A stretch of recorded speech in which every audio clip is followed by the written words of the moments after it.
Appreciate you joining me. My name's Tom. I'm the co-founder of Start Some Good. I've met many of you before, which is lovely.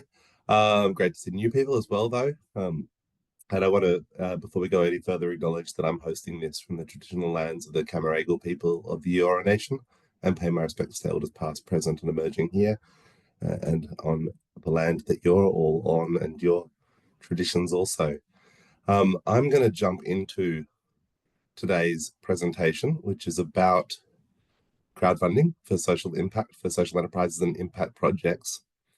There's quite a lot I want to get through because it turns out, there's quite a lot that goes into introducing new ideas to people and making them so enthusiastic about those ideas that they're willing to put money into it. As we go through, though, there's certainly some points I want to stop and get your input and thoughts, but I'd also absolutely welcome you to throw questions into the chat at any time at all. If anything's not making sense or you want to me to kind of go into it in a little bit more detail, I'd rather do that as we move through because things tend to kind of build on each other a little bit. Just as I'm kicking off, I'd love you all to share also, just to give me a tiny bit of context.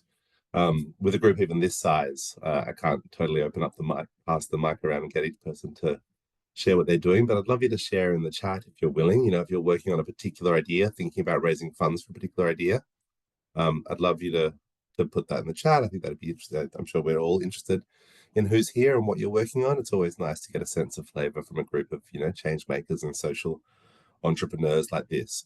I'd also love you to put in the chat if there's a particular thing that you kind of came hoping to know. One kind of primary burning question you want to know about different models, or the pros and cons of different approaches, or what is the right timing or something like that. I mean, I'm naming things that I am covering, don't worry, but if there is anything in particular, I would love to know as well, so I can make sure that I do spend a bit of time on that. Without further ado, though, I'm going to share my screen.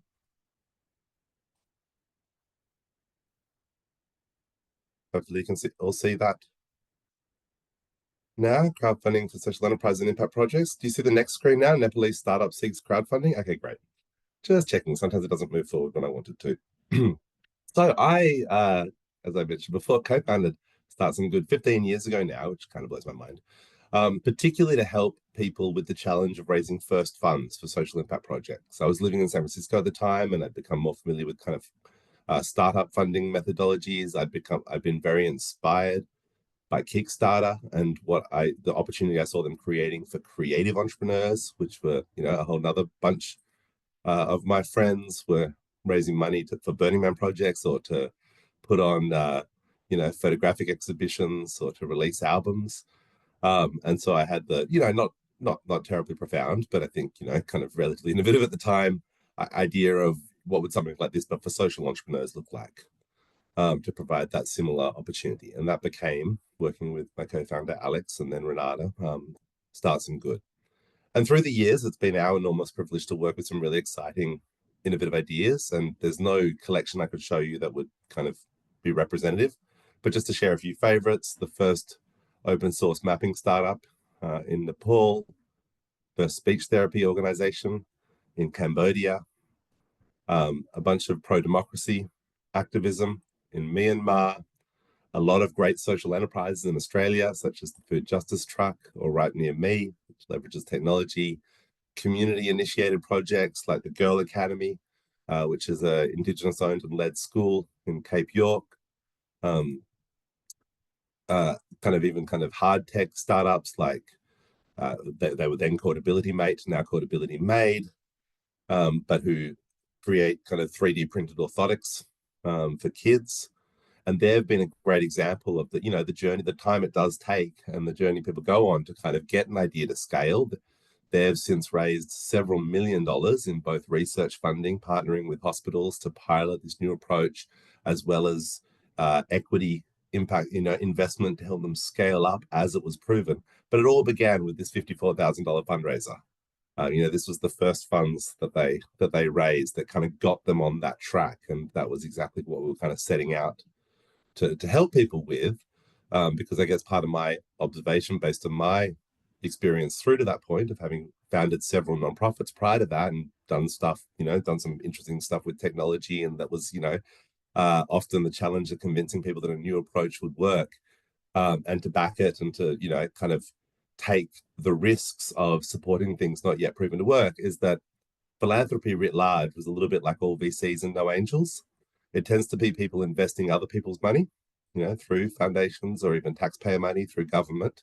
And that creates a certain conservatism in terms of the risk reward, a preference for funding things that are already proven to work rather than funding the work of figuring out if something could work, which tends to be the role that angel investors play in the commercial startup world. But it felt like there was a gap for that when it came to social impact ideas of all sorts, whether for-profit social enterprises or non-profits or one-offs, etc. To continue, another great social enterprise, this is a good brewing company. So they shared profits from each beer with a different cause or charity. But in sharing these particular ideas with you, I've done, it's a little bit of a trap. I've fallen into the trap that people tend to fall into when they present around crowdfunding, which is I've only shown success stories, which tends to be, how it goes. When people are presenting about crowdfunding, they almost always come from like one of two places. They either come from a platform like I do, and people like to show platforms like to show off success stories, or they are themselves a successful crowdfunder talking about their own experience. But it's really important that you know that success is in fact not the norm in crowdfunding, that the considerable majority of all crowdfunding campaigns do fall short of their goals. Now, this magazine article is getting on a bit now. I've been using it in my workshops for quite a few years, but the underlying statistics haven't shifted very much. But this was, a big banner headline in Entrepreneur magazine in the US some years ago. Less than a third of crowdfunding campaigns reach their goals. Now, in fact, if you look at the ones that they included at the time, I've taken the liberty of adding us to their graph. We were sadly not included in their survey at the time, but none of the platforms they looked at actually had a 1/3 success rate. The closest was Kickstarter with a 31% success rate. And so there's a few things going on here, I think, in terms of why are so many campaigns, despite the clear opportunity that crowdfunding provides to kind of share new ideas and find that support, why are so many people falling short of their goals? And there's a couple of reasons for that, beginning with a couple of key misunderstandings that a lot of people often bring to crowdfunding in terms of what's actually happening, what is the dynamic of crowdfunding, what is the model of crowdfunding platforms, how do they work, and how can you make them work for you? And one of the mistakes I think people make is thinking that crowdfunding is easy or meritocratic. And easy is probably not the right word, but like easier than I guess than it is, I would say, and more meritocratic than it is. And what people often do, and a kind of a way of thinking I've seen people go through, is they often think about kind of the most absurd crowdfunding campaign they've ever seen succeed. And there's always some wacky ones that just go really viral, and for whatever reason, right moment, right time, and before you know it, the Solar Road has raised $4 million or whatever. And most people have some version of that, and they think, well, if Solar Road could raise $4 million, and that's a crap idea, I, on the other hand, have a good idea, and I only want $40,000. And so if a crap idea could raise $4 million, a good idea can surely raise $40,000 without having to think about it too much or worry about it too much. And I guess what I'm here to say is there's no relationship between those two, because you're not raising money from the same people. It's not like a portfolio of investment options like a stock exchange that people are assessing, that the same kind of purchasers are assessing using kind of a relatively similar metric or standard or approach across that portfolio. In fact, each campaign is largely kind of deriving or building its own supporter base. And so you can't kind of cross-reference against other campaigns. And you've got to embrace the fact that to succeed at crowdfunding does take work. A lot of people are drawn to crowdfunding because they don't want to fundraise. And look, very few people really want to fundraise. We'd all much rather a fairy godmother just gave us the money we need and we can get on with the thing that we really care about, whether that's publishing graphic novels or creating jobs for refugees or innovating, biodegradable plastic. to get plastics out of the ocean, or whatever the thing that we're passionate about is, it's almost certainly, I'm guessing, not fundraising. You know, there are some people who are really into that, just like there are people who are really into sales, and that becomes a vocation, they become a fundraiser. Um, but I don't actually meet or work with many of them. What I meet and work with a lot of is founders who find themselves having to be a fundraiser because they're trying to get something off the ground. They're trying to, you know, find the money they need or find the pathway to do the thing that they really care about.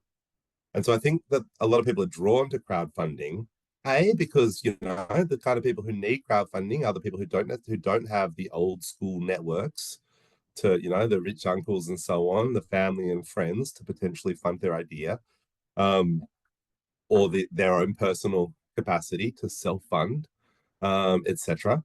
Um, so they're potentially the ones who need it most. But they are often correlate also with people who don't really want to fundraise. And so I hope that this is kind of a way to fundraise without fundraising. And so I'm sorry to burst that bubble if anyone's. Crowdfunding is just another tool to fundraise, and it still involves the work of fundraising. That's why they're crowdfunding campaigns, in fact, because you will need to be campaigning. And that's what we're actually going to spend most of our time talking about. I'll move forward though.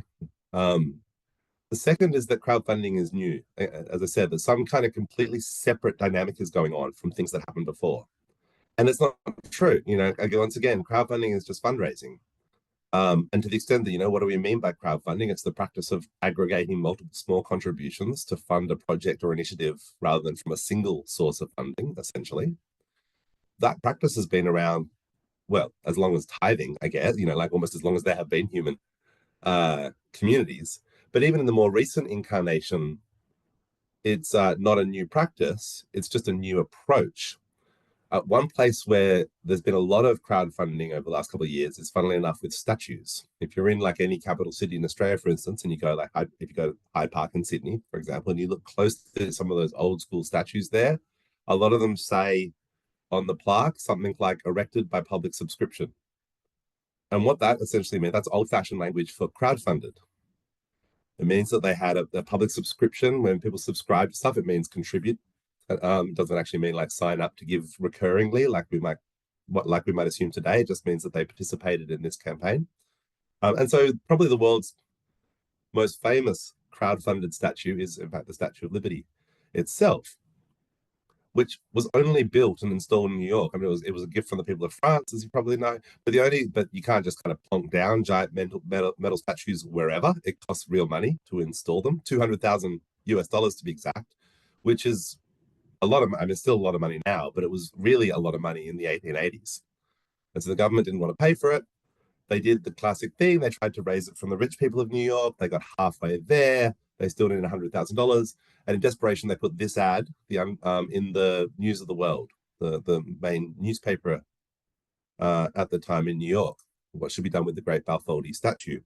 And in response to that appeal, they raised $102,000 from 120,000 supporters, people giving on average 84 cents each, with a real shout out to a lady who gave them $130, which was a pretty major contribution at the time.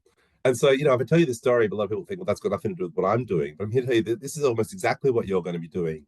Actually, it's just that the actual mechanics of this process, this kind of loop we see here, have occurred. So what is this loop? It has kind of three key things. It has a compelling story. In this case, you know, the unfinished pedestal. And I'm not sure that's how I would have framed it, to be honest, but you know, the need to actually install the largest metal statue in the world, which is a gift from France, you know, seems rude not to accept it and to invest in installing it. But stories don't, no matter how interesting, don't actually share, kind of spread themselves. You know, part of that magical thinking that brings a lot of people to crowdfunding is the idea that, you know, that my idea is just good enough, maybe it will go viral. And virality is a prayer, not a strategy. Things spread because they're interesting and because you get the ball rolling. And that means getting it out there to a group of people so that they can help spread it, you know, and identifying that first group. So you need a delivery mechanism. So here, that's the News of the World. It probably seems obvious, like almost too obvious to mention, but it is worth mentioning. It's a New York newspaper. It wouldn't have worked as well if this ad had been placed in the Boston Globe. because people in Boston are much less likely to invest in the installation of a statue in New York. So again, the specific targeting matters. So the right distribution mechanism is one that gets that story to the right audience. There is no perfect story that just resonates with everyone. Your context matters, your worldview matters, your life experience matters. In this case, your location matters. Much more likely to care about a statue in New York if you're in New York than somewhere else. In fact, Boston wanted it. Boston was hoping they wouldn't be able to afford it. They were kind of either they or Baltimore was next in line to get this thing. And then finally, if it's a fundraising campaign, you also need a retrieval mechanism. If it's just like a community service announcement or a awareness raising campaign, a political message, a behavioral change kind of thing, it can just be sent out. But if it's fundraising, you need something to come back. And so here the retrieval mechanism was the postal service and checks. And so one of the great category errors people make about crowdfunding is even if they think about this same kind of cycle that you need kind of delivery mechanism and then you need a retrieval mechanism and so on, they misunderstand the role that the platform plays. That a lot of those campaigns that are falling short of their goals are actually falling short of their goals because they're not actually trying to get their story out there at all. If you go and look at a big mainstream platform like Indiegogo, I haven't done this for a while, I used to do this a lot more, but you'll tend to find, and you sort it by ending soonest, you'll see the most incredible number of campaigns at the end of their time that are on 0% support, 0% of their goal rather, that haven't got a single contribution. Thousands of them. I mean, Indiegogo has something like 10,000 simultaneous campaigns, and only about 10% of them are reaching their goals. So if you sort linearly, as opposed to, but that's still 1,000 successful campaigns sitting on top. So no one ever sees that failed group as a rule. You have to tab through a lot of pages to get to it, but you see it. And if they even still have this sort, used to be able to sort by closing soon. And it was really interesting. And I used to look at that and think, how is that possible?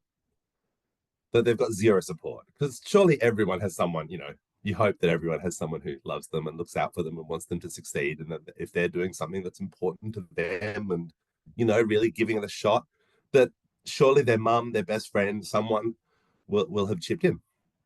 And I eventually came to realize that the reason they have no supporters is because they literally haven't told anyone about it. They haven't told their mum, they haven't told their best friend. And that's because they thought the platform was the people they were raising the funds from. That when it comes to this kind of simple model, they were placing the platform in the role of distribution mechanism. That is how people are finding out about it. That platforms are drawing people who like giving money to things, and I want money from people who like giving money to things. That's why I'm putting it on this platform. Therefore, that's the group. When in fact, what the platforms are is the retrieval mechanism. That they're a much more efficient, effective, and simple way to retrieve money than the postal service and checks. And then they've added a fourth part of the cycle that is missing here, and that's the sharing mechanism.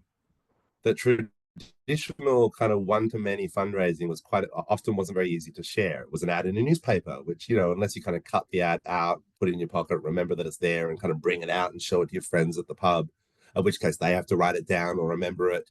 There's a lot of friction in the sharing of something like that. Versus online fundraising, and particularly kind of the gamified approach that crowdfunding represents, with clear goals and and kind of deadlines and some of the simple gamification, but which really helps kind of getting people kind of to engage and care, is that it's really easy for people to share it with other people. And that's where it does begin to go, if not viral, but then getting out beyond that initial group, that it's out into the second degree and the third degree. But that doesn't happen automatically. It happens because you got it to an initial group of people who liked it enough that they wanted to share. Just checking what's in the chat quickly. Some cool intros. Thanks, guys, for sharing what you're working on. That's awesome. So it's important to realize that those normal rules still apply and that the role that the platform is playing. And that's just to maybe overemphasize this point slightly. Again, people who think that the platform is playing the role of the distribution often essentially treating it as automatic, that I can kind of upload my story and come back and download the money later on, like pulling money out of an ATM. And again, that's a category error. That's because people often think of crowdfunding platforms as like two-sided marketplaces. A two-sided marketplace, kind of definitionally, is one that is responsible for generating both sides of the market. So, classic example would be, say, Airbnb. They put a lot of effort into attracting people who need a place to stay, but they also put a lot of effort into attracting people who have, have a holiday house that they might be willing to rent out 50 weeks of the year. And on marketplaces like that, it's true that you don't need to worry very much about the marketing. People I know who've put their holiday house or spare room on Airbnb, they don't have a specific outreach strategy to kind of communicate the value of their spare room to their kind of target audience. They just leave that up to Airbnb. We'll see what happens. Completely responsive. And so a lot of people imagine that that's how crowdfunding platforms work, that just as Airbnb is for people with a spare room, as well as people who want to stay in a spare room, that platforms are for people who want to raise money and for people who like giving money. But the fact of the matter is there's no such community as people who like giving money. No one likes giving money. People give money because they're deeply moved to do so. If we think about philanthropy, there's no community of people who just love giving money to stuff. As a pretty consistent rule of thumb, people prefer not to give their money away than to give it away. And so they do so not because that's the activity that they care about and therefore are like grouping around and forming community around, but because there's something else that's really driving them. And that something, of course, is very specific and different campaign, kind of project by project. And so the correct analog for a crowdfunding platform is something more like Shopify, which powers something like 20% of the world's e-commerce. People are buying, thousands of things every day through Shopify-powered e-commerce websites, but there's no community of people who love buying from Shopify. Each of those e-commerce businesses has to figure out who are our customers, how are we going to reach them, and how will we bring them back to this, to this e-commerce page that we've built. And your challenge as a crowdfunder is in many ways much the same. The crowdfunding platform saves the effort of having to set up your own accounts and build your own websites. So you can almost think of it, depending on what stage you're at, as like a pop-up. That before you go through the process of committing to, a 12-month lease on a shop site, you might do a 1-month pop-up, kind of just to make sure that it's working and people want it, etc. For some people, crowdfunding is like a similar thing. Before you go through the process of building all your own web infrastructure and etc., you have the chance to kind of transact, to either receive donations or to sell, to pre-sell product and so on, kind of without having to think at all about the infrastructure. It'll just work out of the box. But what you do need to think about is who are your supporters going to be. And so that's why the underlying all of that is this core misunderstanding a lot of people have about crowdfunding, which is they think it's about crowds, which is fair enough. It's right there in the name. But I never liked the name. I'll tell you, 15 years ago, I was on record that this is not the right name because it gives people the wrong ideas, that there is just a crowd out there. And crowds is like no way to think about fundraising in general. Fundraising is never about crowds. Because what is a crowd? It's kind of an amorphous mass of people. Fundraising is almost always about communities. Just like startups, if you're a social enterprise, it's about communities. It's about building a specific community of people who love what you are doing specifically. They want to buy it, they want to donate to it, they want to volunteer for it, they want to support it, they want to be part of it. And that requires thinking much more consciously and specifically about who are they, why will they care, and how will I reach them? i.e., how will I build a community? And so much as with kind of the Shopify example, crowdfunding is a great tool set that lets you do that, but it doesn't let you skip over the hardest bit, but also the most valuable bit in terms of really thinking about who are you trying to reach, and how will you motivate them? Who are they? And, why will they want to be part of what you're doing? And it's by doing that work successfully that you actually come out of crowdfunding with the most important, valuable thing of all, which is not financial capital, I think, but actually social capital. That, of course, people only crowdfund when they need money. No one crowdfunds just for the fun of it, as I said, as a general rule. There's generally something's happened, you need money, there's an opportunity to step up, or there's a problem that might cause you the case of, say, the example on the screen, the Gosford Rhythm Hut, are a kind of social enterprise community center dedicated to what they call the rhythmic arts, but which you and I might just call drumming. And so they're very loud and they got kicked out of their space. And that was naturally a bit of a crisis for them. and they had to move quickly to secure new space, soundproof it, and kind of be able to kind of continue their operations. And people rallied to their cause. And they got exactly 222 supporters. I always remember because it's incredibly symmetrical. And one of those supporters was Michelle Smith. And this is honestly still the best email I ever received at Starts and Good. She was kind of so moved by just the kind of experience of supporting something that she cared about that she wrote to us, which people don't normally do. And kind of as part of her email was the quote on the screen. We used to wait for government to do things for us, but now we realize we can do it for ourselves. Your initiative is transformative. Our community came together in a way that raised our sense of ownership to a new level. And that fundamentally to me is what crowdfunding is all about. It's about sharing ownership of the vision and the mission with a community, giving them some sort of stake in it, which is represented through financial capital, by them helping you achieve a goal for which you normally do need money, or by being your early adopters and by being willing to pre-purchase your product to help it launch, rather than doing the kind of less risky thing and kind of waiting until it was kind of out there and let someone else go first, and make sure it works. And in doing so, people often feel this much deeper sense of affiliation. And it's not just, I think it's obviously particularly powerful when there's a social kind of cause or mission, a specific community, a specific art form attached to it. But kind of every crowdfunding campaign has some version of that. I mean, that's kind of what you have to figure out. What is the specific, kind of community of people? And one example I always think about is when I was speaking in Melbourne a few years ago, I was on a panel and talking about crowdfunding, and someone came up to me afterwards and just raved at me for a little while in the after drinks about this watch they're wearing and the fact that they help bring Swiss style watch manufacturing back to Melbourne. And I eventually figured out that the guy really did. I thought they were the co-founder for a minute there, but actually turned out they just supported the crowdfunding campaign, and they've just been part of the group of people who, I say just, but it's obviously an incredibly important role. But they've been part of the group of people who contributed to this crowdfunding campaign by someone who was launching a Swiss style watch manufacturing back into inner city Melbourne, very hipster campaign, and they backed that, and eventually had got the watch on their wrist, and were kind of telling me about that experience.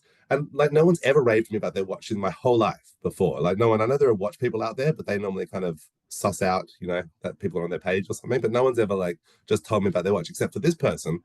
And I don't think they would have done so if they just kind of walked into a shop and bought a watch, no matter how cool that watch was and no matter how interesting. I don't think they would have just been moved to just rave at me about the watch. And so kind of one of the things I think that everyone always gets when they support a social enterprise, but also when they support a crowdfunding campaign, is people almost buy stories. People support stuff sometimes because it creates that kind of social currency of storytelling. And people crave the feeling of being part of something. And so for you as a kind of founder or a social change leader, I think this is in some ways the more valuable enduring asset, because it tends to stick around if you foster it, if you keep them in the loop, communicate, do the right things as you got to do. Then this can be something that years after. I mean, Gossip Rhythm Hut is another example. They'd spent all the money they raised in like 2 months. It went out the door so quickly because they paid 12 months lease on a new space and soundproofed it, and then fulfilled all the rewards they'd offered and had the concerts they'd promised, and the money was basically gone. But the community was so strong, was stronger than ever before, and they actually came out of it with more momentum than beforehand as a result of that. So, any questions about that before I move on? Those are my key misunderstandings. Anyone surprised by any of those, or is there anything else? Anything you want to clarify? If not, I'll move into the mechanics, because obviously there are different types of crowdfunding as well.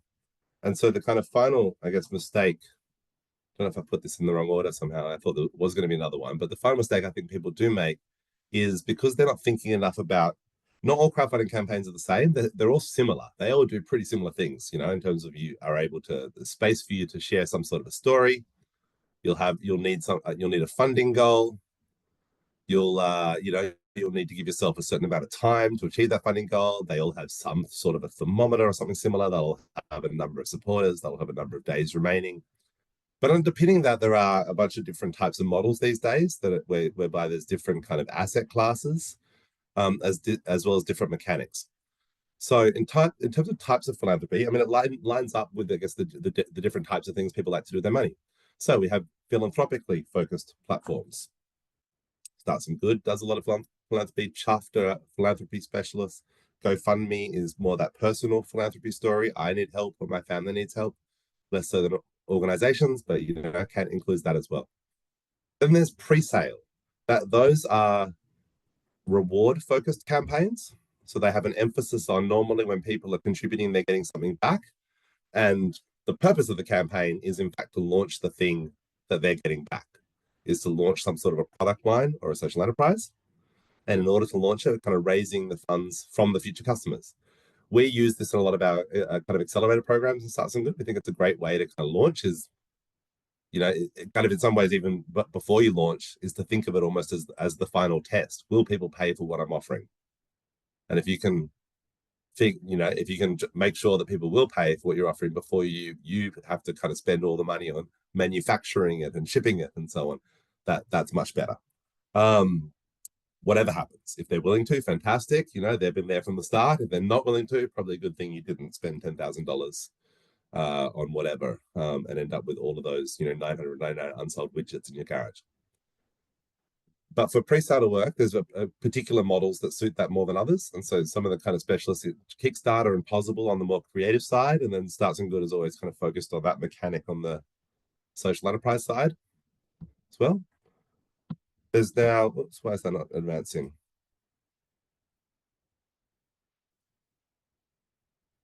Oh, it's all gone at once. Okay, there we go.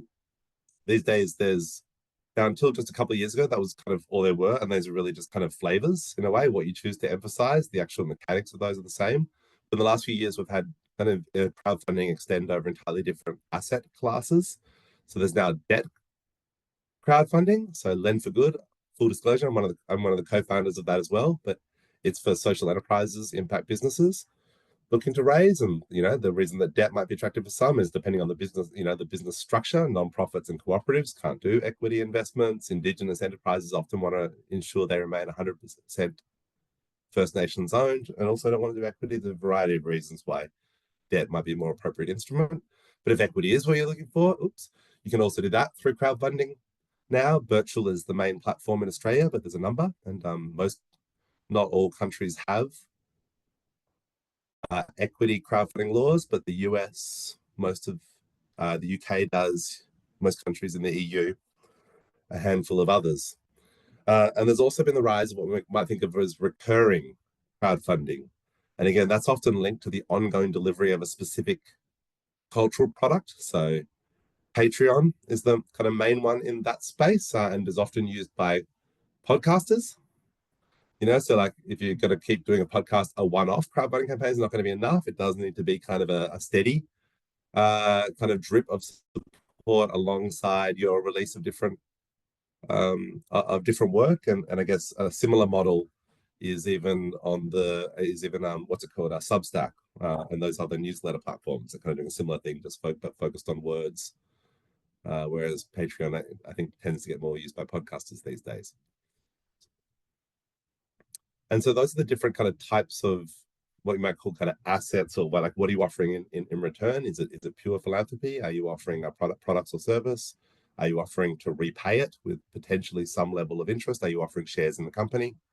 Are you offering ongoing kind of production and content in release for support? Underpinning that, though, are also different models. And these are the things that are these are the dynamics built into the crowdfunding platforms. And the key one is, under what conditions do you get the funds? And so the key dynamic there is, do you have to reach your goals? We're putting recurring a little bit aside here because recurring doesn't have goals in the same way, but all the other types of campaigns have that same kind of dynamic whereby I need to raise X dollars by Y number of days. I need $30,000 and I'm doing it in 30 days. Irrespective, whether it's Indiegogo or Kickstarter or Virtual, Lend for Good, Start Some Good, etc. They all have that, so all look similar in that way. But not all of them or us let you keep the money under the same circumstances. And so there's two main approaches to that, which are called all or nothing and keep what you raise. And they are what they sound like, but it's, I think, important to think about them in the right way. So all or nothing means that you have to get to your goal. If I say I'm raising $30,000 in 30 days, I do in fact need to reach $30,000 worth of contributions and pledges before the funds are collected. And if I don't reach the 30,000, I don't get to collect the funds that have so kind of up until that point, up until the kind of campaign closes, they're pledges. But not pledges that require any additional steps, because that never works. When people say they're going to do something, then you follow up to get them to do the thing. That's the drop-offs there are terrible. But crowdfunding kind of mechanically, this is possibly slightly more in the weeds than we need to be. It's similar a bit to when you check into a hotel and they take your credit card, but then provided you didn't actually empty out the minibar and skip town, they won't run anything on the credit card. But if you do empty out the minibar and skip town, they do have permission to run that on the credit card. It's a similar sort of thing. It's giving permission for a future transaction to be run under specific circumstances, under agreed circumstances, but no, they don't then need to kind of do anything else. It'll just get run at the time. Versus keep what you raise, which is, I'm going to raise $30,000 in 30 days, but actually I've only raised $5,000, but I've still kept, I've taken that $5,000. And so for keep what you raise campaigns, you basically kind of take the money as it arrives. They're not pledges, they're transactions in real time. Now, part of the danger, I think, is thinking about them in the way they're just presented here and thinking, what would I rather? I think when people now, the mistake I see a lot of people make is they don't think about this at all. They in some ways don't even realize the different platforms have different models. They just choose kind of what's front of mind, or often they might choose what they saw a friend use recently, without realizing that in choosing that platform, that they might be choosing, in choosing Indiegogo, you're choosing keep what you raise, and if you're choosing Kickstarter, you're choosing all or nothing, and Starts and Good lets you choose, but is a believer in kind of certain models, but kind of closely correlating with certain types of campaigns in terms of what we'd recommend and steer you towards. Because it's not really about what you would rather. And this is the key, kind of the one neat trick of crowdfunding is the same as the one neat trick of all sales and the one neat trick of all fundraising, is you've got to think about what that person wants, the person whose money you want. And so to think what would I rather is in and of itself a trap and is orienting you in the wrong place, because you don't design fundraising campaigns to make you feel better. You design fundraising campaigns to make the people whose funds you want feel better. So the question is, what would they rather?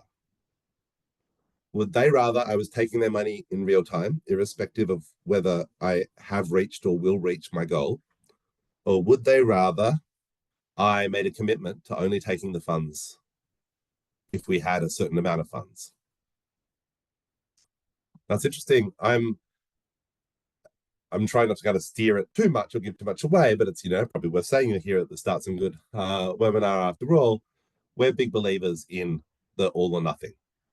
Over the last couple of years, we've come to offer people the chance to choose both models, and there are times and places, absolutely. To give one example, disaster relief is probably an example that I always thought was doesn't really fit with this all or nothing. Like, that if you raise 20,000 or 30,000, you don't get to keep it. I mean, that really is a situation where every bit helps. But that's often not the case where every bit helps, actually, with a lot of social impact models, and particularly a lot of entrepreneurial approaches. It's that a certain amount helps. A certain amount allows you to take the next step you have to take. And not having that amount means you can't take that step. And just some amount won't get you there. And so for a long time, we were in kind of a bit of a unique quadrant. The crowdfunding platforms that kind of first popularized the model were those that focused more on creative entrepreneurs, musicians, artists, people releasing graphic novels, board games, widgets, cool, SKUs with speakers built into the sides, all of that sort of stuff. And they all used the all or nothing approach, Possible in Australia, Kickstarter in the US, Pledge Me in New Zealand. But as people began to apply this model to more social good fundraising, pretty much all of our peers who had that as their primary focus chose keep what you raise. And a reason for that, I think, is that they tended to come from kind of a charity background. and they were thinking about it as kind of a more efficient way to do charity fundraising. And so certainly that's a very kind of, traditional charity approach. Just give money because for the goodness of giving it, not because necessarily any commitment around specific outcomes. Whereas the creative entrepreneurial approach was, you're paying for outcomes. You're paying to get this. You're paying for me to launch this graphic novel, and so you can receive it. You're paying for me to get this movie on a screen, so that it can actually be launched. They were always framed around very specific. You're supporting me so that this event can happen. These very specific kind of commitments, and specific commitments require specific amounts of funding. And so it depends, I guess, on what your goal is and what you're designing for. I've been on panels with many of these other founders of these other charity, kind of charitably focused or social good focused platforms, and their mission tends to be some version of help get more money to good things. By making it a bit more efficient, by making it easier to share, by making it less daggy, whatever the case might be. And that's a great mission. I totally agree. But our mission at Starts Good is to increase the pace of innovation for good. And so you ask slightly different questions when you're thinking about how do you increase the pace of innovation. If you're just trying to get money to good things, naturally you think, well, don't let any money get away. If someone's trying to give money, it seems absurd not to take it. For money, for that $5,000 I've raised towards my $30,000 to just disappear. I totally get that. But it turns out, and I strongly believe that, if you really need to get $30,000, the best way to get it is to commit to getting it. And to be able to provide that clarity and that reassurance and that credibility to your potential supporters, that you will ultimately be able to do the thing that they're trying to support you to do, which is about achieving the outcome. And so supporting innovation is often about dealing with people's perception of risk, the risk and rewards of innovation. And so this is one of the ways we believe that reduces the risk for donors or supporters, or early adopters, to make it easier for them to get on board, because they have that sense of security that they won't actually take my money unless they're able to do the thing, whatever that thing is, unless they've reached that defined amount of money. And that's also because I think what counts as worst case scenario is quite different. As a fundraiser, we often, again, as we think about what would I rather, it depends who you are, but some people I have definitely noticed through my years of giving workshops, and I think this is somewhat more ingrained, often coming from the nonprofit charity sector, is people are a little bit they're less ambitious in a way, in terms of like, we're definitely getting this goal. They're used to maybe not having the amount of funds that they perceived they needed. They're used to making it work on the smell of an early rag, and so they tend to optimize around avoiding the worst case scenario. Look, this could be anyone. This is just a mindset thing as well, really. But what would be the worst case scenario? It would be like putting time and effort into building this crowdfunding campaign and then launching it and then, trying to get it out there but not reaching the goal. And then at the end being left with nothing. That would really suck. So people are like, well, I want to avoid that. I'm going to choose a model. I'm going to choose an approach that avoids that. Provided you do tell your mum and your best friend, you probably won't be left with nothing. But that's actually not the worst case scenario from the donor's point of view. Can anyone put in the chat, or feel free to come off mute quickly? Let's do just a little bit of audience interaction. What do you think is the worst case scenario for someone on the other side of that transaction?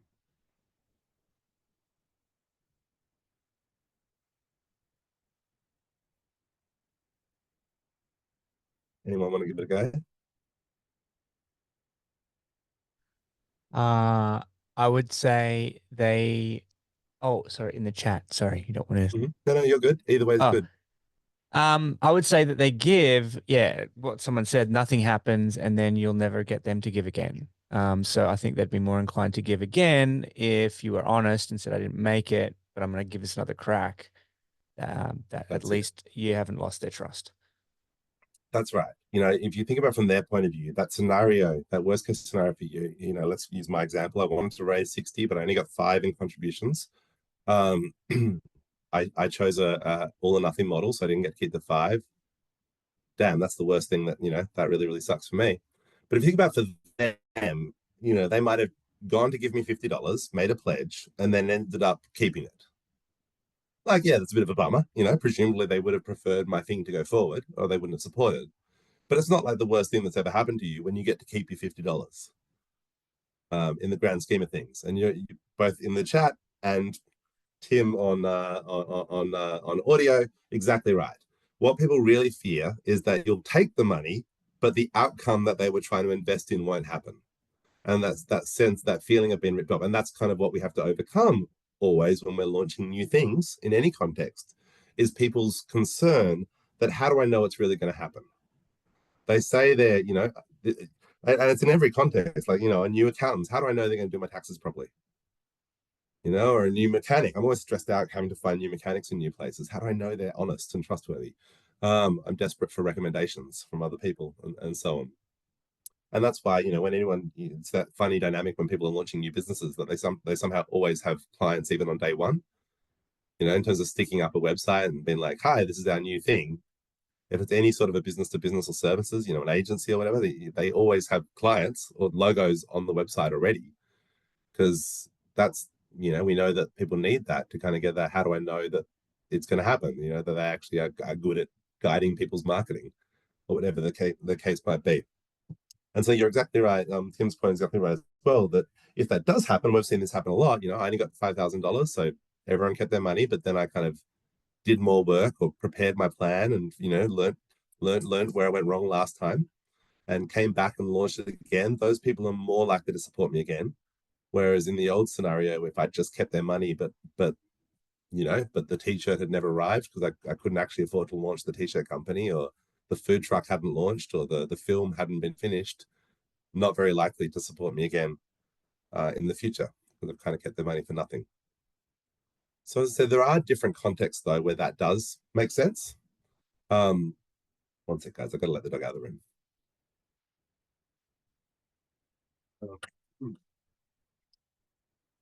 And so I think the three key things to think about from your point of view is who are you raising the funds from?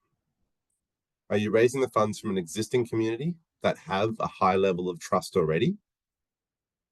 Enough trust that they'll kind of give you figuring it out grace, I call it. Because what people like you guys, the potential fundraisers, part of why they often think Kiwi raise is because they reckon they'll figure it out, is what I hear a lot. Look, we might only get to, we want 20, but we'll get 10, but we'll figure it out. We're good at figuring it out. We'll find the other 10 from somewhere. We'll get started. We'll cut a corner somewhere. But it's a lot to expect. What they're not thinking enough about is how much they're asking other people, like the leap of faith they're asking other people to take and giving them figure it out leeway in a way. But that's where, if it's an existing community, they'll be fine with that. So for instance, if my kids' soccer club was running a fundraiser to refurbish the ground and the change rooms, and they wanted $40,000 for that, and we all chipped in and they only got 20,000, I'd definitely expect them and want them to keep it and just do the best they could. Figure it out. Maybe they won't do the change rooms, they'll just do the ground or vice versa. But that's cool. I trust them to do the best they can. And I know that whatever they manage to do, we'll get benefit from. Versus raising funds from a completely new community who you're having to kind of introduce the value of your project to. They're not part of it, they don't experience it, and you have to kind of sell them on that value. Again, often they'll need a little bit more convincing, they'll need a little bit more credibility, and so being able to set a very specific, these are the outcomes, this is why we're doing this set of things, this is how much money we need, and just that clarity that creates is often more helpful. The second, and I think really perhaps even the most important, is does the project itself work at any scale, or does it actually just need a specific amount of money to kind of go forward?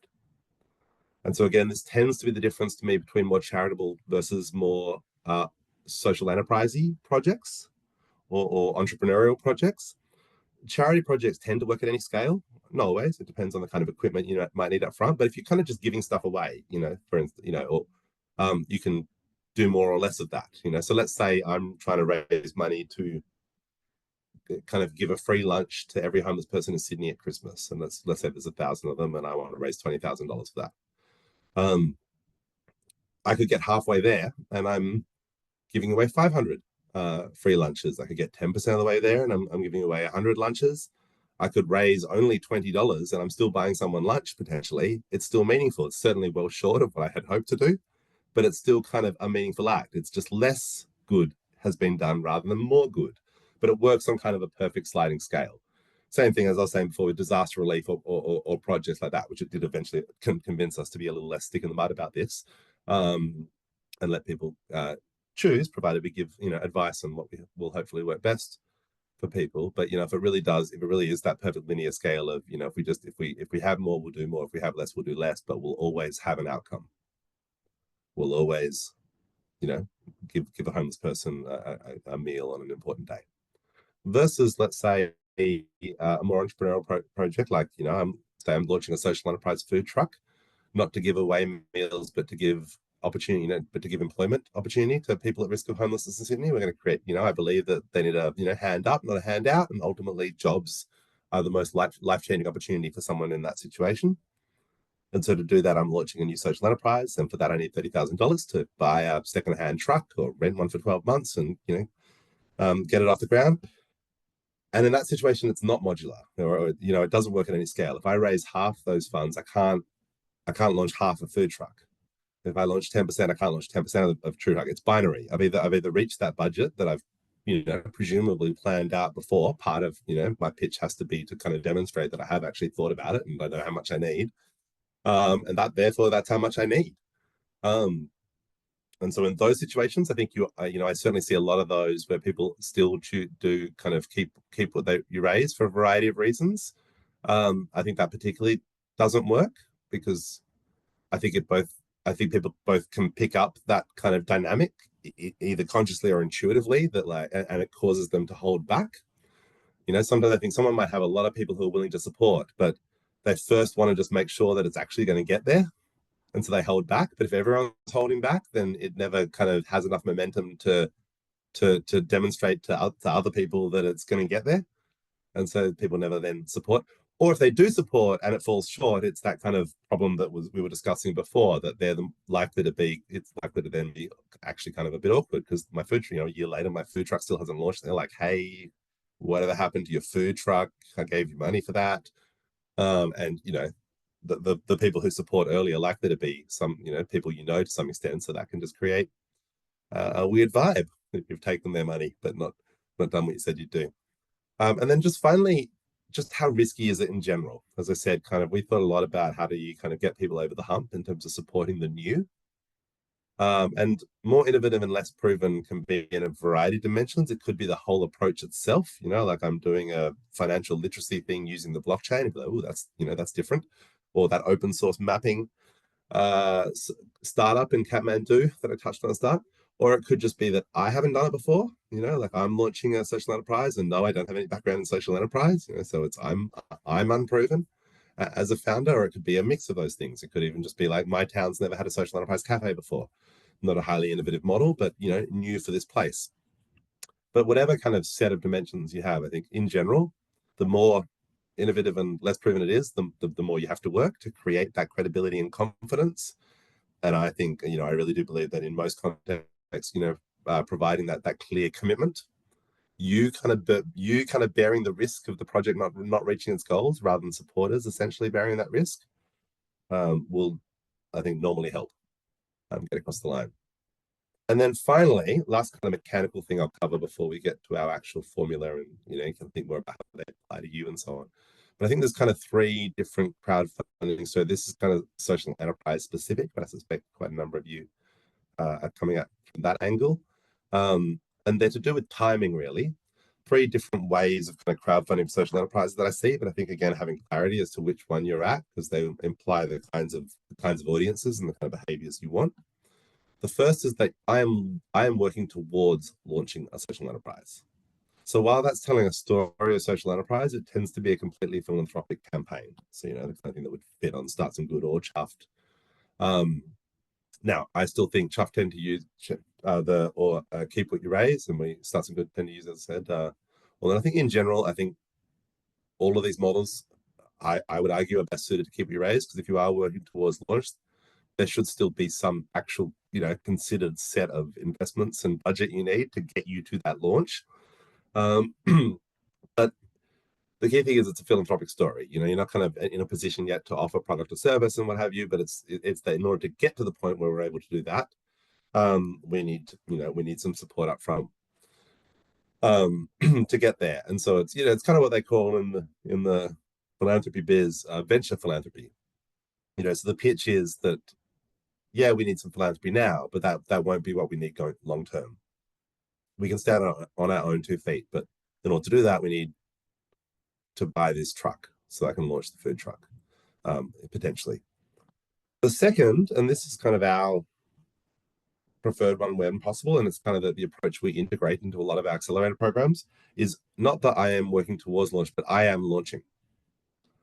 This crowdfunding campaign is the launch, essentially. And that's achieved by offering the product or service.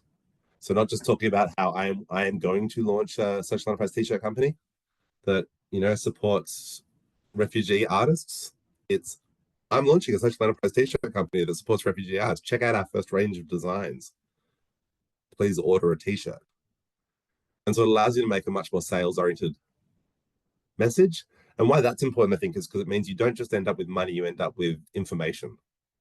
The most valuable information there ever is, which is, will people pay for, or at least will the people I thought would pay for this, will they pay for this? And actually, you can test different groups. One of the beautiful things about a crowdfunding campaign is, of course, you can test different outreach strategies. You can hit different communities to bring back, and in that way, hopefully figure out who is most into these sorts of designs. Will these sell? People might like the idea. Because classically, there's a real challenge without getting, it's a bit beyond scope today, but I think there's a big challenge social enterprises getting good customer feedback. If you're not very careful in the way that you design and the kinds of questions you ask, you'll tend to skewer massively towards positive feedback. If you say to people, I'm launching a t-shirt company to support refugee artists, most people will be like, that sounds awesome. I'd definitely be keen to support that. But of course, that's really different actually from when you launch your first set of t-shirts and they no longer have just like this, like theoretical designs. They're a specific set of works of art on t-shirts. And people now are like, actually, I'm not a big t-shirt wearer. Or actually, that's not my style. Or maybe if it was a V-neck, but not the round neck, or whatever. There'll be like a million reasons why people ultimately won't do that. It's a little expensive. You'll learn about all this stuff. But hopefully, if it works, you'll come out of it not just with the money you need, but actually with your first group of customers. And of course, the people who bought the first range of t-shirts are highly likely to buy another t-shirt from the second range if they liked it, and give them to a friend and participate in other ways. So we like that. And then finally, there's the kind of it's going well, let's do more story, or what we might call investment. Like, it's working, let's invest in what's working. That could still be a philanthropic campaign, but you can also get into much more traditional investment mechanisms now. Equity investment, like inviting your supporters to actual, become co-owners, shareholders in the company through platforms like Virtual, or taking out, borrowing money from your own community at fair rates, all the way down to zero potentially. If you think they'll bear it, you get to decide. That doesn't guarantee people go for it, of course, but that lends for good. So you get being kind of clear as to where you're up to and what you're looking for. And I also think it's worth saying that I think obviously the kind of the model itself, I think, will influence people's desire. I do think crowdfunding in general works better for B2C social enterprises than B2B. I think one of the things, particularly if you're doing the launching strategy, one of the things you should ask yourself is this the kind of thing people buy online? Now, people buy all sorts of things online today, but one of the things they still don't buy online for the most part is like B2B service. I mean, particular types of B2B services. Let's say you're launching a social enterprise cleaning company. You're creating jobs for, I'm just going to keep saying refugees for now. You can think about there's a bunch of different models, but if you're trying to do like cleaning office towers in the city, office managers don't procure cleaning contracts through crowdfunding campaigns. I probably shouldn't say online because kind of everything might happen online to some extent. They might use a platform to source quotes and what have you. But there's obviously a multi-stage process involving tendering and quotes and what have you. It's not just something where someone gets out a credit card and buys it from a website directly. So that's unlikely to be the right pathway, the right kind of, pop up for those types of sales. But if you're doing home cleaning, people do just like get out the credit card and book home cleaning online. If you're selling a product, a home cleaning product, people absolutely just, buy those from websites online. So it's not changing kind of the pattern of behavior necessarily around how people source that thing. You're just trying to get them to kind of come on board with you and give you a go in that category. So it's certainly true for the I am launching, but I also have, I also suspect, and this is just kind of pattern recognition from my experience,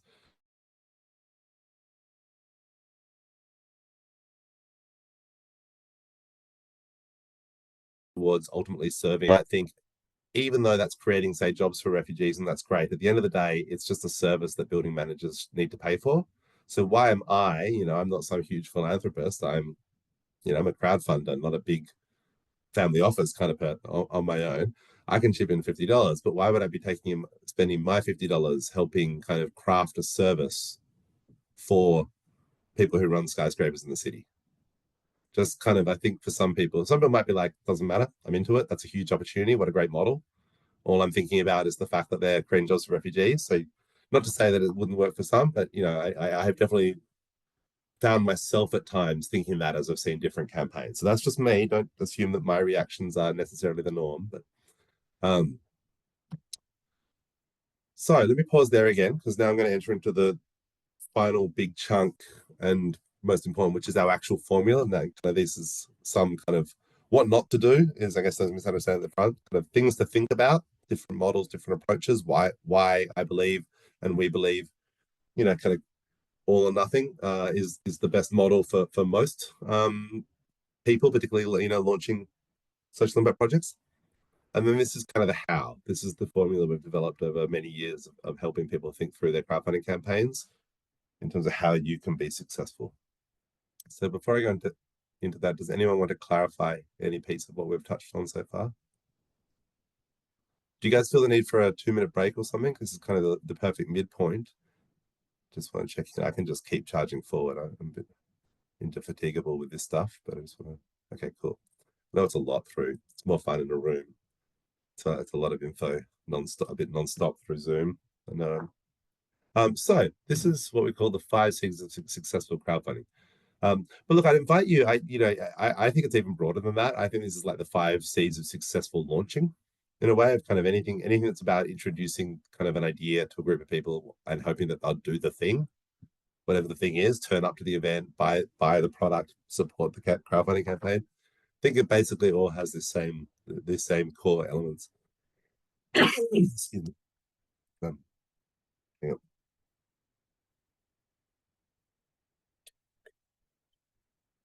The first C is clarity. People won't fund what they don't understand. They won't buy what they don't understand. Like, just kind of, people have to get it in order to be moved in any way. Really, confusion is the enemy of inspiration. Even opposition, people who are like against something can be turned around more easily sometimes than people who are just confused. People who are just confused tune out. They don't care enough to kind of keep engaging usually. So being really clear on what you're offering. So I'm about to start talking more about it, but I'll get to that. Just going across right now. The second is credibility. I think sometimes people get caught up in trying to explain. They think it's only about clarity, and if people aren't supporting me, it must mean they need more details. And I'm gonna kind of demonstrate just how much I've thought about this and just how carefully designed this is. But often that is not, in fact, the barrier. People do get it. They just don't believe that you're the right person to do it. And so I think where clarity is understanding what you're trying to do, credibility is believing that you can do it, that you're the right person to do it. Obviously, with these funds, the whole point of the crowdfunding campaign is normally explaining we need X dollar, there's this gap, money will fill it. But credibility is kind of believing that you have all the other pieces of that puzzle. That if we were to plug in that missing money, that you have the experience, and if not the experience, the enthusiasm and the advisors and the wherewithal and whatever it is, to actually get the job done with our money. So in many ways, those are the two core elements of the page itself. If you're creating a crowdfunding campaign, you'll be creating this page, and those are the two. You'll want to both demonstrate. You'll want to be very clear on what you're doing, and obviously kind of unpack why that's so exciting and cool. And also you'll want to signal that you're credible. So that's the page itself. The next two is the outreach campaign you'll need to do around that. And so the second is communities. So picking up again what I talked about before, not thinking in terms of crowds, but rather communities, but being carefully chosen communities.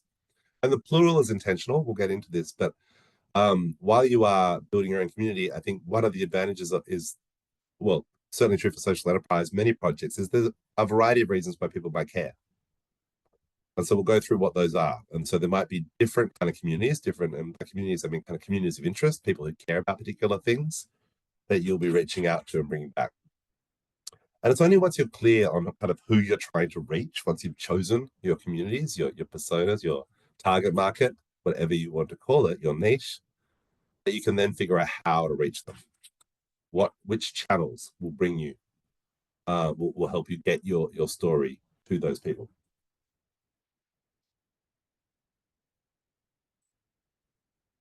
And finally, none of that will tend to happen without courage.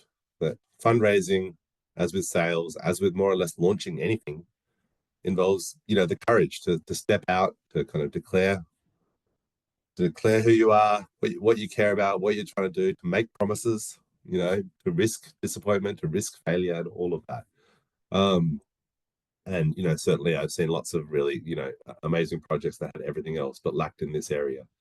Not because of any fault of their own, often because they're the most amazing, humble people, or because cultural, like harder for some people than others based on how their upbringing and their culture, to kind of the tall poppy thing, to feel like that they don't want to be out in front. It's not about me. But crowdfunding is a bit about you. I think that, almost by definition, we'll touch on it more, but like the credibility piece often has to rest on the people involved. The people who are saying, I will get the job done, we will get the job done if you give us your money. And so even though your instinct may be to not, I don't want to be the center of attention. It's all about the beneficiaries. It's all about it's all about the refugees. That's who I do it for. Well, that's true, but like it's you that we're trusting, and that we have to trust to actually kind of create that opportunity for refugees potentially. So courage is super important. But it's the first three I'm going to spend most of the time on. I think that's where we can really, because the other two have to kind of flow. I mean, courage doesn't automatically flow, but it tends to be that the people that I get to meet are the people who already have the courage to kind of turn up to things and to be part of groups and so on. And certainly there's other places you can go to kind of get G-ups in that area. Channels, as I said, kind of flows relatively, should flow more or less from communities. So I want to talk about the first three primarily, and actually two and three, but we'll go through one first. So clarity just means got to be clear. I got to get what it is you're doing, and so it needs to be specific, immediate, and realistic, but also inspiring. And I think there's an interesting balance between kind of making people care enough, a big enough step forward, a big enough difference for people to obviously care enough to give their own money. But also realistic enough and practical enough to, we'll get to credibility next, but that is part of there as well. And so I think part of the art, I think, is telling stories that both articulate a big goal sometimes, but also a very clear next step. It's not enough to just be clear about your mission. Sometimes I see campaigns who are very clear on their mission, like we're about making sure that every refugee in Australia has a great start of life, what have you. But they're not clear on what this money will do. They're raising $30,000, and it's pretty clear that $30,000 is not going to be enough to achieve the full mission of supporting every refugee in Australia. So what are we actually doing? What are the kind of specific immediate steps that this money will support? So people both want to know the why, but sometimes as social change makers, people get so caught up in their why that they don't really map out very clearly the what am I actually spending this money on?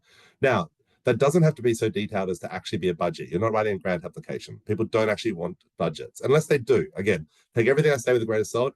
Your specific audience may be different. I said this to a group once who were raising money from peers who work in international aid, was kind of who they would target by. They're building a peer learning network and they wanted to be supported by, and they're like, no, they will want to see a budget.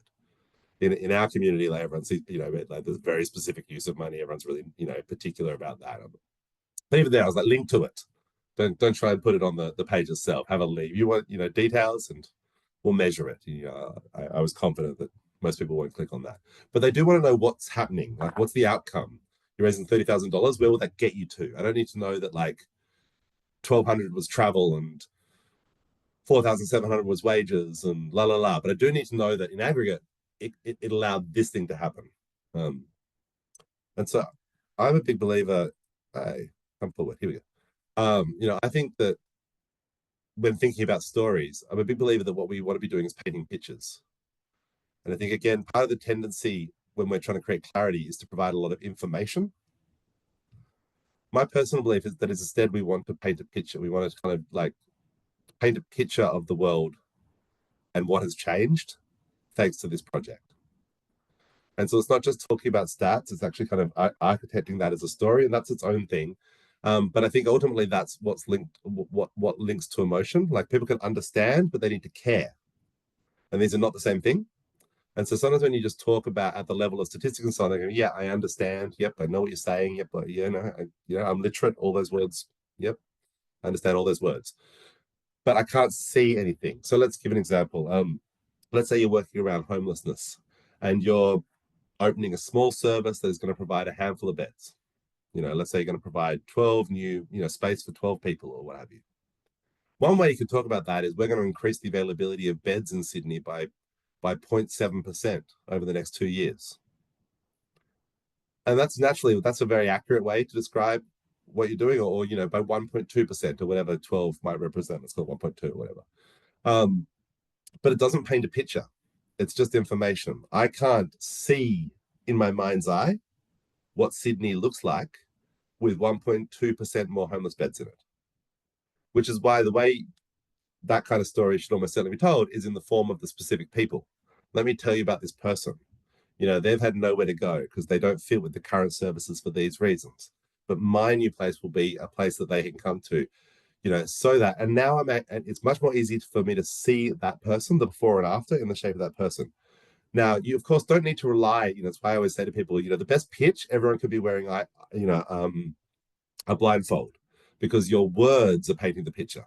Now, the good news, of course, is your words don't need to paint the whole picture. You actually also get to use pictures and videos and other things like that. And they're really wonderful for helping people. Many people, might struggle with their own kind of creative imagination sometimes. So, if you're talking about a community garden, it's great to show people, here's what it's going to look like, not just talk to them about it's going to be, 14 meters by 15 meters and it's going to have lemon trees and actually have someone draw a picture of what the community garden will look like, because, I think images, I truly believe are the key, and stories are what create images, is the key to making people care, not just understand. And so embedded within that will essentially be your theory of change, that we do this and then this happens and then that creates the change we want to see in the world. And there's kind of almost two theories of change, because there might be kind of the theory of change for the whole thing you're doing, but also in a way the theory of change for the campaign. And so every crowdfunding campaign is a we, and that's why it intentionally says we do this. It's not I do this, it's we do this, because you need people to join you at this stage. And the we do this is we raise these funds. First, we raise these $30,000. That then allows me to purchase a truck and launch a social enterprise food truck. That will create 4 jobs initially, but hopefully to grow to 8 within 12 months for people currently experiencing homelessness. That job will allow them to get their life back on course and completely change the trajectory of their life. And so you're kind of describing a sequence of actions, and really what you want is for that to be as concise as possible. And look, this is easier said than done for some projects, but you really want it to be, again, by making it specific, it also helps me visualize the particulars of it.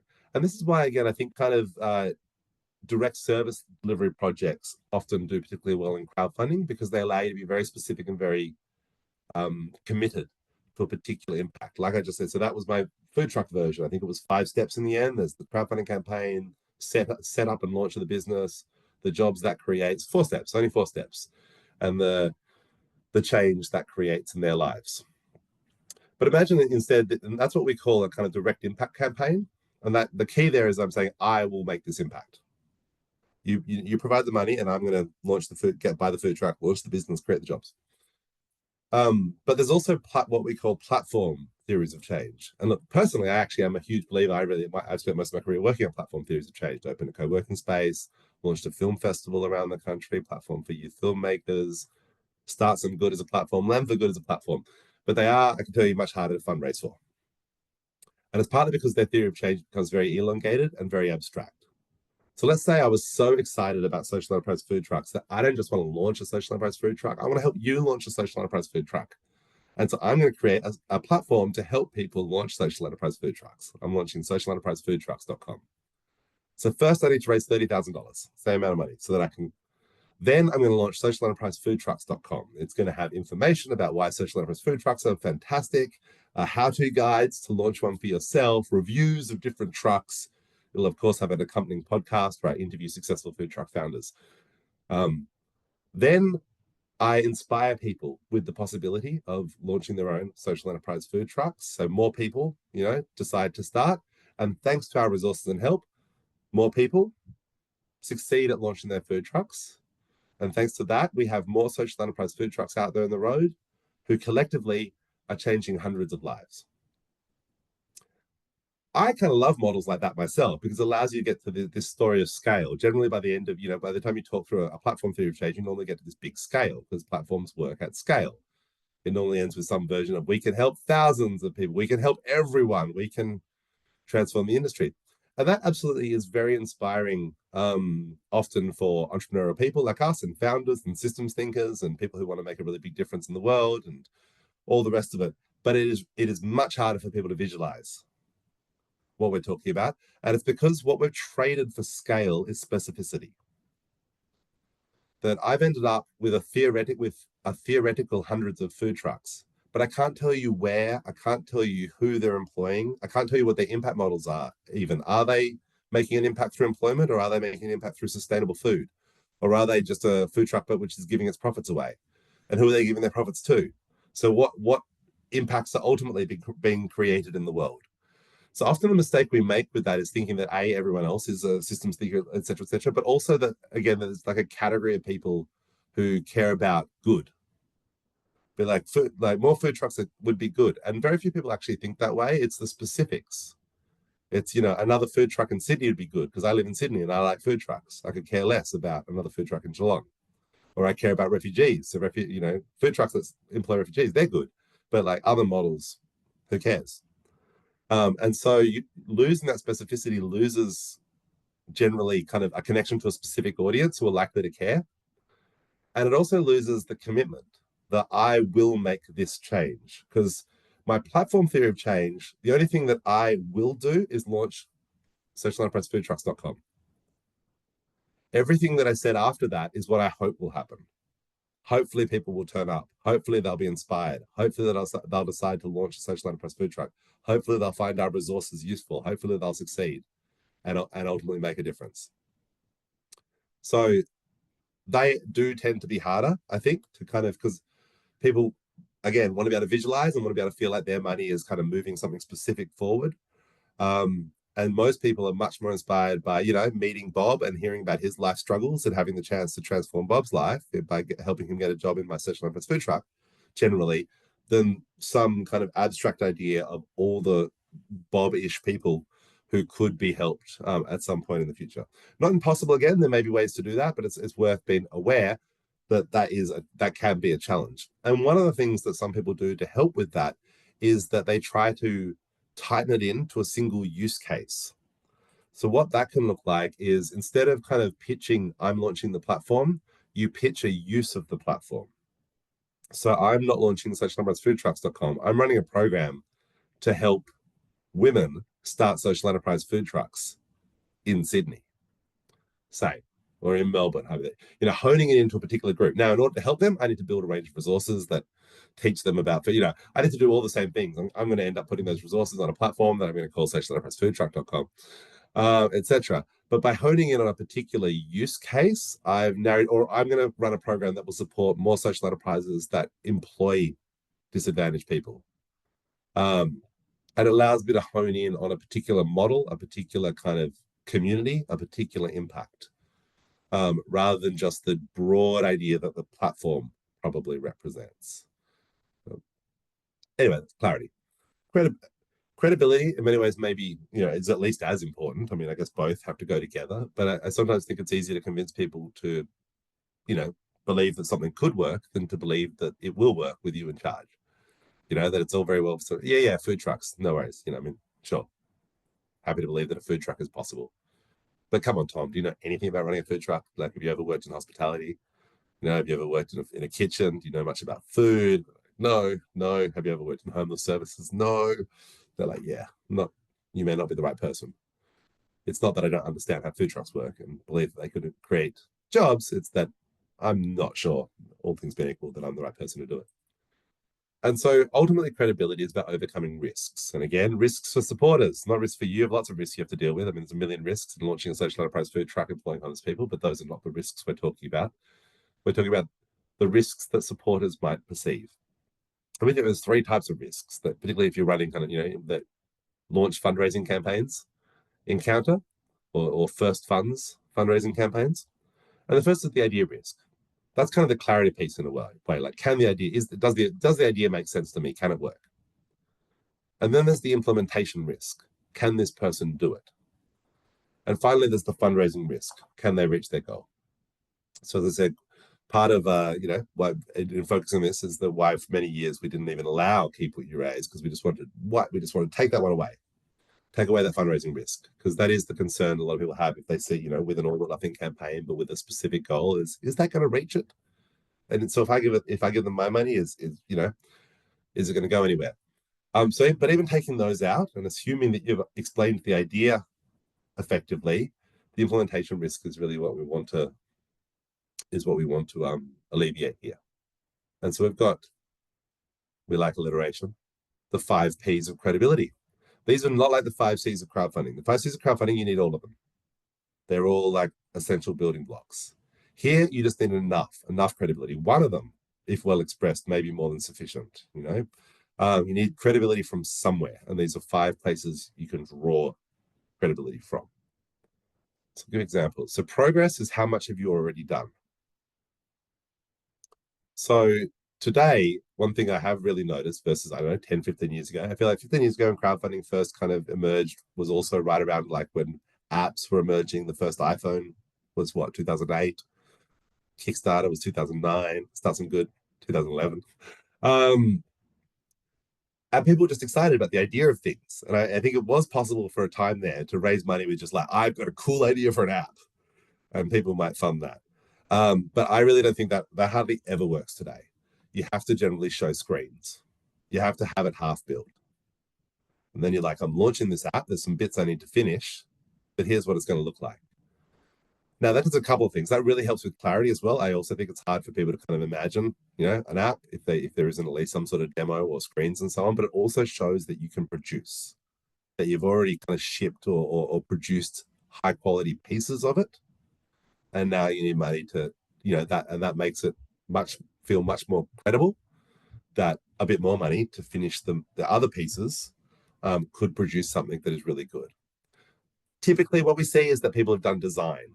And that does mean sometimes having to scrounge up some of their own money to like work with a designer and get something that they can show people, rather than just describing the idea of an app that helps you measure your climate impacts. As here's how this is what it looks like, or it might be doing it themselves. The reverse is probably true. I mean, I don't see as much of that, but I imagine that I think I have come across a couple of scenarios where people have basically done the code, but knew that they now needed to invest in the other, how to add something interesting, but without more help on the front end, no one was going to use it. So showing people what you've already done. This is kind of tech, but it could also be any other type of kind of preparatory work. I remember a great example actually is some years ago we had one of those kind of ineffable zeitgeist things. Two very similar crowdfunding campaigns landed at the same time.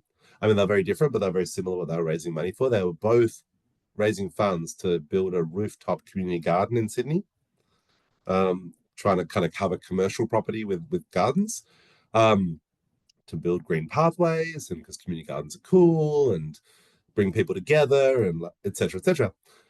But one of them just had an idea for a rooftop community garden. It was like, here's my dream, community gardens on rooftops. And the other person had like a fully specced out plan to like deliver a community garden, including crucially, like the actual rooftop had convinced a landlord to let him put a garden on their roof. That allowed him to like get it, had engaged a landscape architect or whatever they call it in the garden versions. Landscape architect. Pretty sure that is the right phrase. To like map it out, like drawings, artist rendering, and what have you. That had allowed for what felt like a much more meaningful budget, based on specific space and specific details. And again, from a kind of risk point of view, the first one just had too many pieces not in place. And I think the perfect crowdfunding campaign, you want to feel like the only thing missing is the money. That we put this money in and it's go. And that was the case with the second campaign. They had the roof, they had the kind of real budget, they had the designs, they were ready to go, but they couldn't. I mean, but none of that's worth anything if they don't then have the money to go buy the soil and actually put the plants in and so on. But the other guy, we could have given him the money. And then, like, what if he was just really bad at pitching to landlords and no one ever gave him a rooftop? Then he's just got $30,000 burning a hole in his pocket. And you can understand how that feels a lot more risky to people. But there are times even when you might be able to overcome that. And that's the second P, which is people. What's their personal background? And does that create credibility? This particular example is actually also an app, but they didn't show off their screens as much. But it was founded by Chris Darwin, who is the great-great-grandson of Charles Darwin. I mean, that's got to be one of the world's literal most famous surnames. But he's also quite a well-known environmental activist and vegetarian and so on. And so, this was his personal project. He had a lot of credibility in networks. And like a big part of this today, is just to put it very cynically, people are just, again, that we were saying before, people's concern that they might not get what they want. I mean, but people are concerned about being ripped off. And obviously someone who's known in the community as a 20-year environmental activist, like, yeah, probably not trying to like scam us all for a little bit of money with a fake app. He's clearly got the runs on the board that we can trust the genuineness. Now, a different set of runs on the board might have been someone who's a famous app developer. That could be the exception to the rule I said before, that if I don't know, the original designer of Instagram was like, Meta has ruined Instagram and it's become overly commercial. I'm launching a new thing that's, going to be better in these various ways. But before I even start, I need to know you're with me. So I'm not going to show you. I've done no work on it yet. But but people might still be like, yeah, we know that guy can produce good work. And so if we back this and he goes for it, we're confident it'll be good. So again, building off that personal track record and networks. Probably one example that we have, what we think is, I mean, it's one of those things where it's always hard to prove. It's always hard to know that you've actually kind of checked the full data set. But we think the most successful, at least individual Indigenous crowdfunding campaign, like project style, but I can never really show it to people because it's a terrible example. It's a guy who was incredibly well connected. Like he's like the Chris Darwin of his community. But the crowdfunding campaign is like the first version of the community garden one. I was talking. He's talking about launching an Indigenous-owned media company, but it really is just like him on a video, like, I got a dream, Indigenous-owned media company. Come on, mob, let's do it. And then he raised $100,000. And I can't show it to anyone because it's just a terrible example of crowd. Like, just don't, like, it's like all the things we tell you not to do. Like, it doesn't have enough detail. It's not very clear on like specifically what will this money pay for and like what is going to be the output of the. But he just had like the most amazing amount of personal credibility and social capital and had, spent 10 years helping out dozens, if not hundreds of other people get stuff off the ground and launch their own thing. And he had a really successful kind of a Twitter account which he just kind of let people, which he used to just promote awesome Indigenous stuff. And so when he turned around and asked for help for him for the first time after 10 years of kind of amplifying other people's messages, people just went for it. But if you don't have that, you wouldn't be able to get away with the campaign. It didn't look credible to anyone who didn't know him. Yeah, which is fine because that was enough for him. The third P is partners. Am I just double checking? Make sure I'm on track. Yeah, P, partners. And so that's endorsement, essentially. Who has the credibility? It's the kind of classic, who has the credibility that you wish you had, and could you get some of it to rub off on you through their endorsement? So we do quite a number of branded accelerator type programs.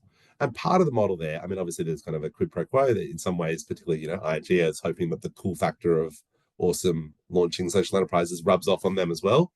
But it's definitely true that the endorsement from a bank means a lot to these social enterprises. I've interviewed a lot of them, and it's amazing how many of them bring up the specific, like, a bank endorsed us. That just got so many people to take us seriously because people's natural assumption is like, however you feel about banks, they're not too willy-nilly in throwing around their endorsement. Therefore, that's probably worth, a moment extra of your time. There's a there. We run an annual program with the city of Parramatta, which we launch a bunch of social enterprises at a live event each year. And same thing. I think the fact that we hope the fact that it's the city, the city of Parramatta endorsed certainly does bring community members out who I think would maybe not otherwise pay attention. Those are kind of daggy examples, but you can think of like well-known influencers. I mean, in my social enterprise food truck scenario, there's probably two key types of endorsements that I would want. I would definitely want a homeless services organization on my side as an official partner to help me source. I think there's probably two main parts to that, and two places where there's risk. One is around food, and the other is around working with homeless people. So I would want kind of a key endorsement on each side, probably strategically. Um, Anyone who's kind of in the sector would want to know who you're working with. You can't just go plucking homeless people off the street and offering them jobs. There's got to be like wraparound services and some structure there. And now that I could have that, if I was like, hey, I've been running homeless services for 20 years, but I'm kind of done with the charity model, and I'm going to try a social enterprise model now, create jobs. That it would be like, all right, you've got that bit sorted. But if I'm me, I don't. So I would want to have a specific, and that's also just a functional partnership I probably need to make the pro. So again, it's a key piece of the jigsaw puzzle that anyone who's kind of sophisticated will see that if I don't have, it's a risk, even if I raise the money. So I'd want that in place.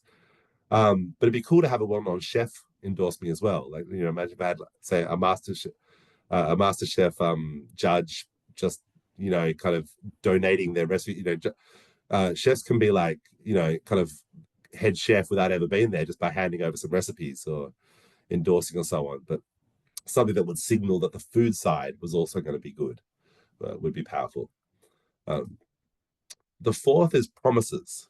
And promises are generally a classic technique to get people to take a risk they otherwise wouldn't take. And the kind of classic, iconic commercial promise is the money back guarantee.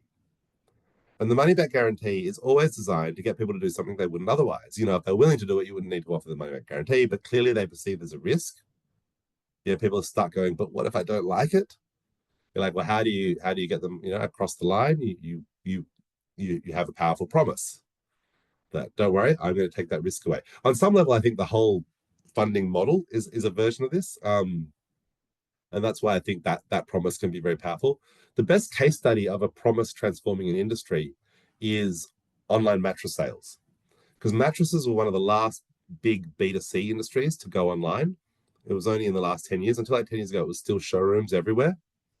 And the reason that there were showrooms everywhere was that mattresses have these particular characteristics whereby they're expensive, like it's a reasonable investment, 4 figures plus, generally, not always, but and then it's personal and you spend a lot of time on it and it matters. That's important. Like, in theory, a third of your life on your bed, but it's also personal. Some people like it a bit soft, it's a bit harder, which is why, the idea of like buying a mattress for $1,000 that you'd spend a third of your life on, having never even like lying on it and see, decided if you like it, was just far too risky for people until I don't know who it was, Helix in the US or someone, whoever cracked the code of just say you'll take it back without any, that along with the technology of like shoving mattresses into boxes, which is really amazing these days, the boxes these things come out of, but changed everything, and that, it's why, I bought my most last mattress was the first time I bought one online, and same thing. And my wife and I had gone back and forth over king versus queen. I really felt like king bed was way too big in our bedroom. Like just took up too much space. So we got a queen, but within 120 nights, I had agreed that was the wrong call. That when both the kids and the dog got in with us, it really wasn't enough space, and so we were able to, the way we were able to, we might have got stuck on that debate forever. But again, there was no risk. We could just pick a side, order it, get it in. And so, not to overlay the point, I promise this is the last time I'll bring it up.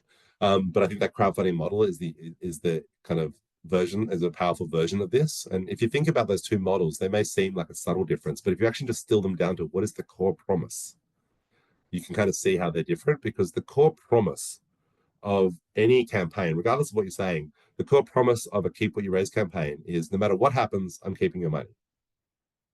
I may or may not have enough money to do the thing. I don't know where I'm going to land. I'm keeping it no matter what, so I can't tell you what's going to happen because I don't know whether I'm going to have $1,000 or $5,000 or $50,000. But what I can tell you definitively is whatever happens, I'm keeping your money. Versus the core promise of a all or nothing campaign is I promise, no matter what happens, I'm only taking your money if I have the budget I need. Can't promise what happens from there, but you can at least promise that you'll kind of be able to give it a proper shot. I guess. And then the final P is the past. To be honest, brand was probably the right word here, or the right concept for you to think about here, but it didn't start with P. So we came up with the nearest equivalent we could, which is called the past. But what we really mean by that is where the credibility is held by the organization. So this is the one time when it's really not about you. People often tell me it's not about them, and I tell them, it is about you. The one time it's really not about you is if you're not using your story as any piece of the credibility. It's entirely about the credibility of the organization. So this was a Make-A-Wish project, for instance. You didn't really need to know much about. I mean, Emma wanted a Pomeranian puppy. That's cool, but you didn't have to stress too much about, is this one of the. I mean, these are the kinds of campaigns where there's not that much kind of fraud in crowdfunding, actually, because it's damn hard to raise money from people, turns out. But where there is some, it's with things with like sick kids buying Pomeranian puppies.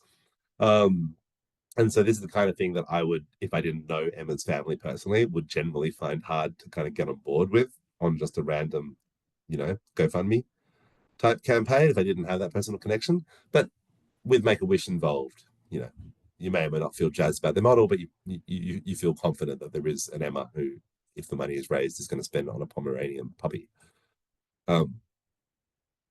So that's your sources of credibility. That's your page, as I said. So now let's assume that you have like a lovely crowdfunding page. It's got some great description of the things you're trying to do, the amount of money you need, what that money will make possible, with endorsements and descriptions of your track record and demonstrations of the great design work and other things that you've done so far. That's great. But now actually the biggest challenge remains, which is how do we get people to that page?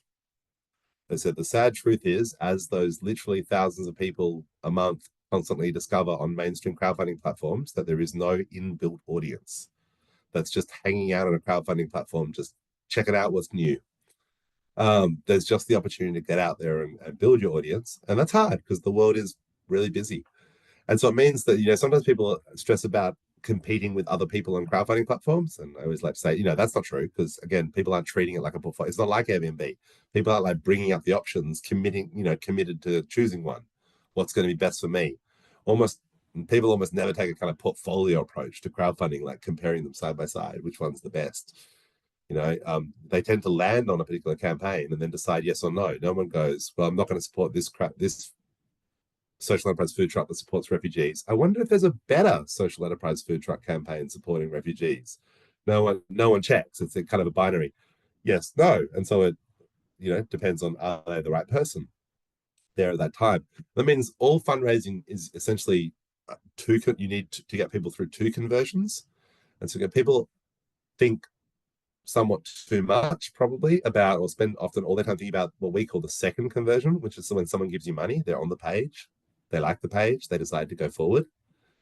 But where you should spend most of your time and effort is actually on the first conversion, which is people giving you their attention, people choosing to want to know more, which is usually reflected in clicking through to that page in the first place.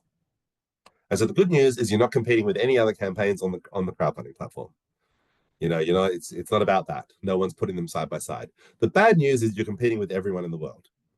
But when it comes to people's attention, it's all one giant market. And so you're competing with Coke, and you're competing with the NBA finals, which start on Friday for those of us who pay attention. And you're competing with, Patagonia, and you're competing with the shop down the street, and so on and so forth.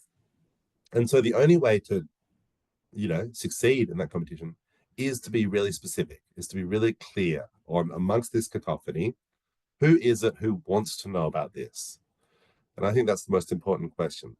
And it's ultimately by telling the right story to the right people that we create that emotional investment where people actually want to be part of something. And as I said back at the start, crowdfunding is ultimately, I think, about building communities.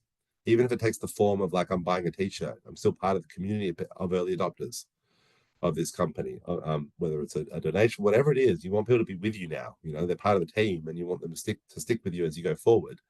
And they will want to, if they're emotionally engaged, as Simon Sinek said. If it's pure emotional investment, financial investment, they just see it as a deal, then that they want to return. But that's almost never the case with, so even if it takes the mechanism of investment, say on a Lenford or a Birchall, those are almost always driven by emotional connection when it's an impact company, particularly. Not just people's expectation they're going to get rich from early stage equity crowdfunding or what have you. And so, how do we create those emotional connections? As I said, I've already given this away. I've kind of delivered this in slightly the wrong order, but through storytelling. Stories are the human technology, and as I said earlier, not information. It's got stories, but there are no perfect stories. There isn't like one perfect formulation of whatever you're doing that will just inspire anyone you say it to. Stories don't work like that, because the words are only one half of the equation. The receiver is the other. And so how we receive stories is massively affected by, you know, how we feel that day, let alone, our whole life experience, worldview, politics, morals, etc. And, you see this sometimes. I've been in movie cinemas where some people have laughed at the same point that other people seem like they're crying. They've just received the exact same content on the screen, but they're very different senses of humor and life experiences and what have you, have them receiving that in a different way. So ultimately, you have a story you want to tell, and that's why you should carefully choose who you try to tell it to. And this is something that a lot of social entrepreneurs I meet struggle with, because they often want to tell everyone. Even more so than typical entrepreneurs. I mean, I feel like all startup entrepreneurs, you often have to work quite hard with them on like figuring out the niche target market that they should begin with, which is almost always where you should begin. But it's often, I find, even harder with social entrepreneurs because they tend to want to like solve a big problem, like get plastic out of the ocean. And often kind of core in our beliefs around how that big change will be achieved is by engaging almost everyone and convincing almost everyone. How we achieve that? By waking everyone up about what's going on in the oceans and plastics and climate change and so on. And that's all very well. That may be a big, hairy, audacious goal for like your work, your enterprise, your organization. But it's clearly not the job of this crowdfunding campaign. The job of this crowdfunding campaign is to kind of inspire and engage a group of people to want to be part of that challenge with you. And that's a very different group of people from the maybe theoretical long-term recipients of of the benefit or the change. And so it can be hard for some people, but we really preach that it's not about converting, it's about convening. In the social change world, people sometimes sometimes poo-poo this kind of approach. They are preaching to the choir, preaching to the converted. Some people kind of speak down on that. That's not real social change work. Social change work is changing hearts and minds. And yeah, fair enough that there is certainly, that's really, really important work. But again, that may be the work that's been funded by the crowdfunding campaign. The crowdfunding campaign is not the vehicle to change hearts and minds. You got to find the people who are on board with changing hearts and minds, and they won't be the hearts and minds you need to change. No one pays people to change their beliefs. We invest in people to change other people's beliefs, or we pay people because they help us live our existing beliefs. They give us what we need to live more sustainably because we want to live sustainably. And so your job particularly, and at the end of the day, it just comes down to capacity. You only have so much time. Even with even if you did this full time for a month, that's still whatever it is, some 100 and, like full time, like workload, what's that, 160 hours? Huge amount of time to put into a crowdfunding campaign, actually. It should be a banger. But it's nowhere near enough time to like get your story to everyone. No matter how hard you try, it's a literally unachievable goal. So you could either just throw it out there randomly for 160 hours and see what happens, or you could choose. In either way, it won't get to everyone, but in one version, you get to decide who it gets to. And at the end of the day, that's what will determine your success or failure. Did you reach? Like people often ask me, how many people do I need to reach? And I mean, there's no answer to that question, because if you reach exactly the right people, maybe only 100 and like 40 of them support you and you're there, depending on your goals or what, I don't know, and their capacity and how much they could give. Or you could reach 10,000 people and none of them support because they're completely the wrong people to be approaching with this particular story. So much as like with fishing, it's good to have the right hook for the right catch. Does that work for you guys? I'm not really a fisher person. But if you're trying to catch octopuses versus live shad versus catfish. Anyway, depending on the kind of people you're trying to raise money from, is different hooks. And these are what we call the 5 hooks of social change. And you can think of them as different elements of your story that you're choosing to foreground for a particular group of people.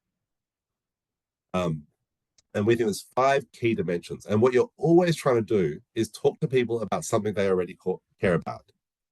You are not in the business right now of convincing people to care about things they don't care about.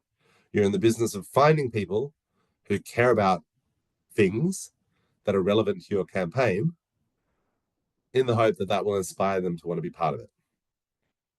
The good news, though, is that depending on what you're doing, there's probably a handful of different things that are interesting about it and will allow you to deploy different hooks to connect with different communities. So the 5 hooks are the issue. What's the actual issue you're addressing? What's the impact you're trying to create in the world? The geography, where is that happening? People care about places. People care about their own community. People care about where they're from. What is the characteristics of the team that are delivering that impact? Here I don't just mean your personal networks, I mean kind of what do you represent? There's a bunch of women on this call, female founders, for instance, is a story that people, there's some great communities out there who support female founders. Again, it's not about the issue that the what they're doing or where they are, and sometimes it's about the where, actually, because that overlaps. But it's about the who. That's the who hook. There's what we call the what. So what, where, who, how, and how are you delivering that impact? Is it through t-shirts? In the case of, is it through a food truck? Is it through a social enterprise? And then what we call the community culture, that is about your personal networks. That's what are the communities you are part of. And so I'll give a little bit more detail on each, but like to use my food truck quickly, if I was doing a social enterprise food truck in Sydney, so creating jobs for homeless people, the hooks that jump out to me that I would use is the issue hook is jobs for homeless people, the kind of they need a hand up, not a hand out, that whole story. The geography hook is, specific. It's in Sydney, but even more specific, food trucks are more interesting the closer they are to you, is a general rule of thumb I have. They're hyper local things. They sit in a particular place, and that creates access. So I try and get very local. I try and be. I'm going to be in this park on Wednesdays and Fridays, and then promote to people around that park. Even team, not so much in this example. And just I'm just the classic middle-aged white male founder. Probably not a really interesting angle there in this instance. The how, though, food trucks. Food trucks are awesome. Also, social enterprises are awesome. Those are two different types of how hook. The specific product how is through food and food trucks, and then the kind of model how is through social enterprise. And then community culture, I'd share with, I'm not part of, I have to encourage people if they're part of a diaspora or a religious community, but even I'm part of two local school communities at the moment, I would probably share with them. So just to give some other examples, the issue hooks, and examples of where you can sometimes have multiple in the same. Again, this is similar to the 5 Ps. There's no right number of hooks. It's just which are useful to you. And you may, I would encourage you to brainstorm as many as you can, but then to choose the best. And so this was a project called Launchpad, which provided sanitary pads to girls in the developing world so they could go to high school while having their period. In many parts of the world, girls are staying home for like a week, a month when menstruating. And so, systemically getting a lot less education than boys. But even something as simple as this, it's a very simple intervention in a lot of ways. There's 2 very different ways you can talk about it.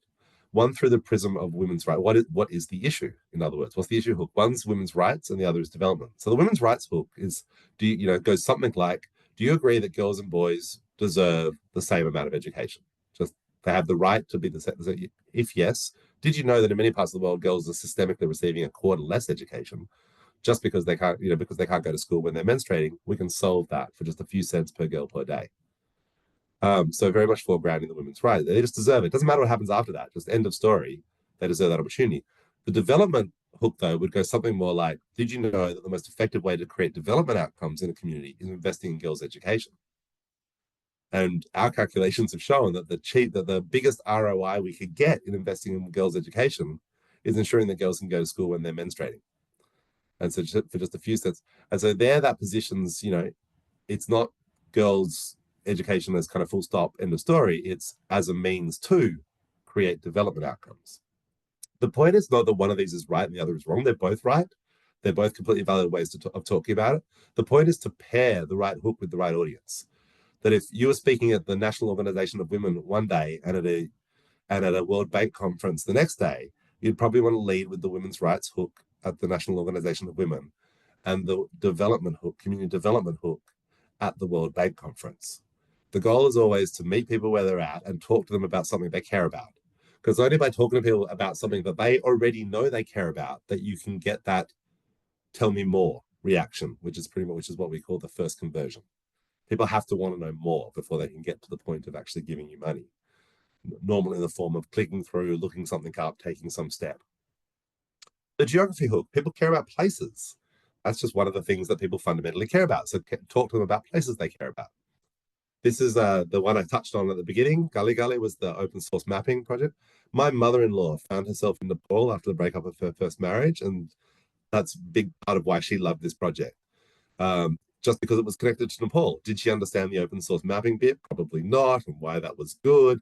But at the end of the day, it was like, hey, that's Nepalese entrepreneurs doing something good for Nepal. I love Nepal, and that was what inspired her to give.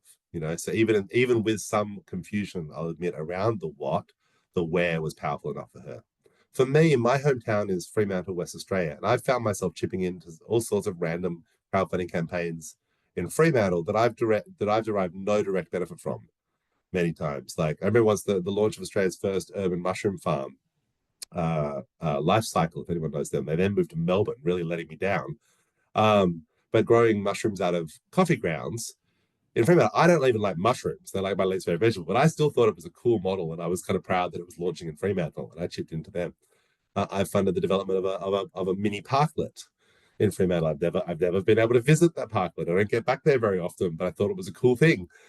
So again, my affiliation is I care about Fremantle because my hometown. So people care about, where they are, where they're from, places that have been important to them. The third, as I said, is the team. I gave the example of female founders before, but these guys were two high school students from Oakland who call themselves the Oakland Dons. They raised money on our platforms in the very early days through a partnership with a youth entrepreneur organization in the area, and they were setting up a community garden. And that's an interesting example of these different layers. Like the what was around, community garden and access to fresh fruit and vegetables, very much connected to where they were in East Oakland, which is one of the biggest food deserts in America. But neither of them are probably specifically what inspired me. I have a strong kind of I care a lot about youth entrepreneurship. I led an organization through most of my 20s for 8 years that supported young change makers. So I really care about that. I get a real buzz out of seeing young people step up and make a difference, and I'll help where I can.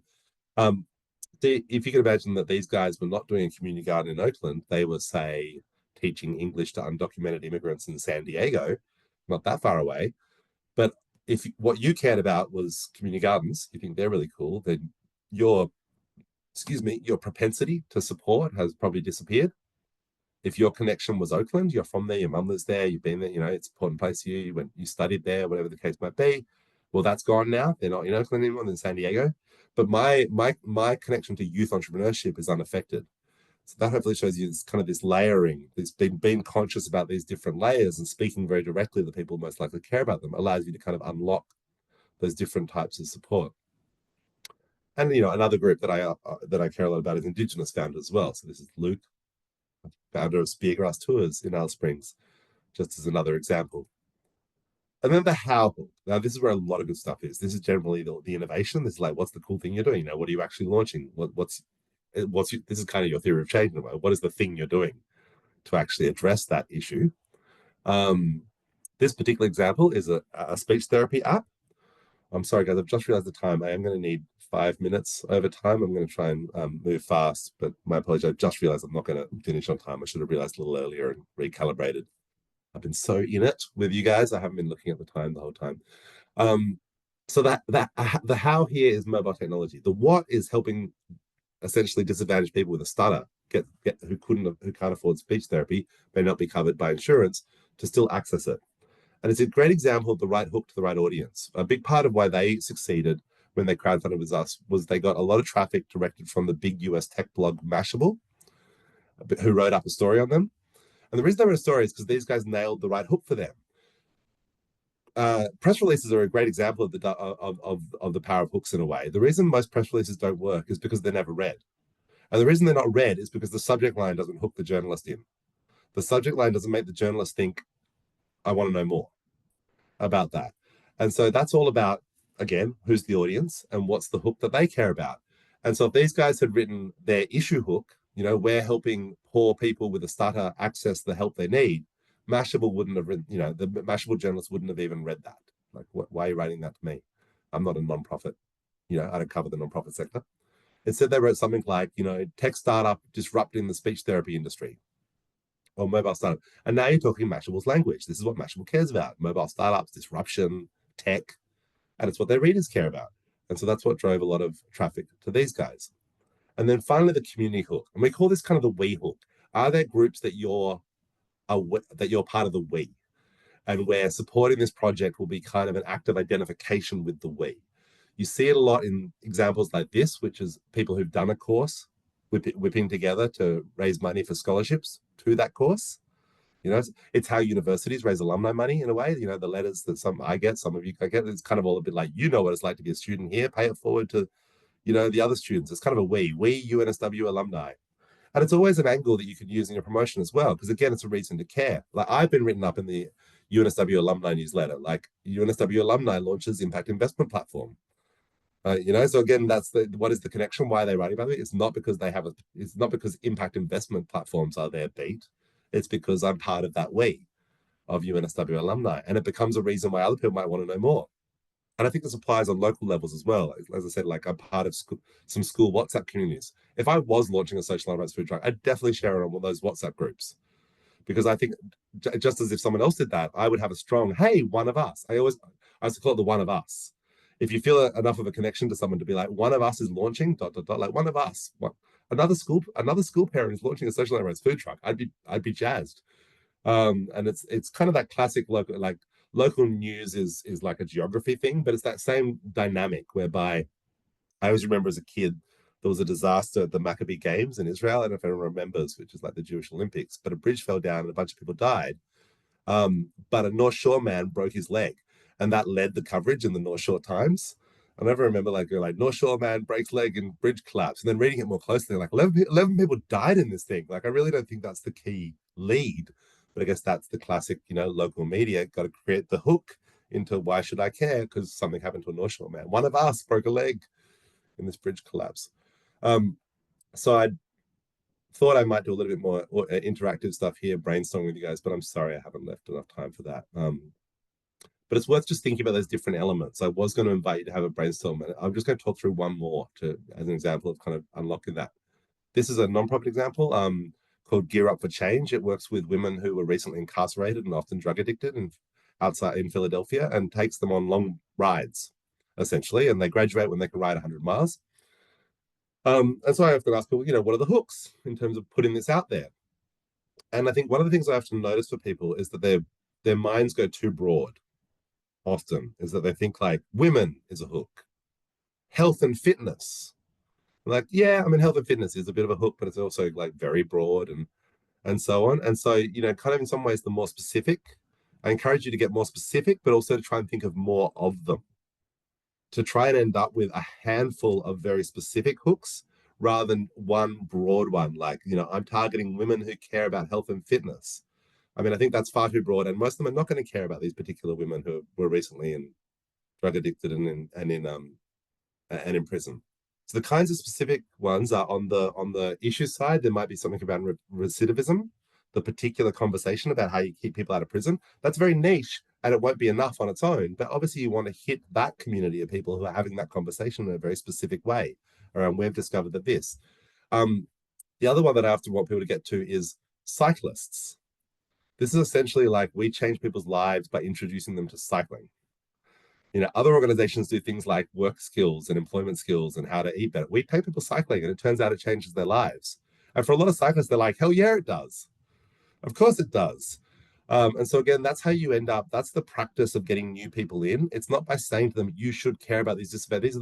These are some of the most disadvantaged women in our community. You should care about them. It's the right thing to do. Instead, you want to talk to them about what they do care about.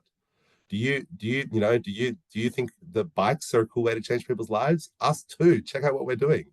And all of a sudden you have people who off the top, wouldn't generally be like, tell me more about recently incarcerated women and how to keep them out of prison.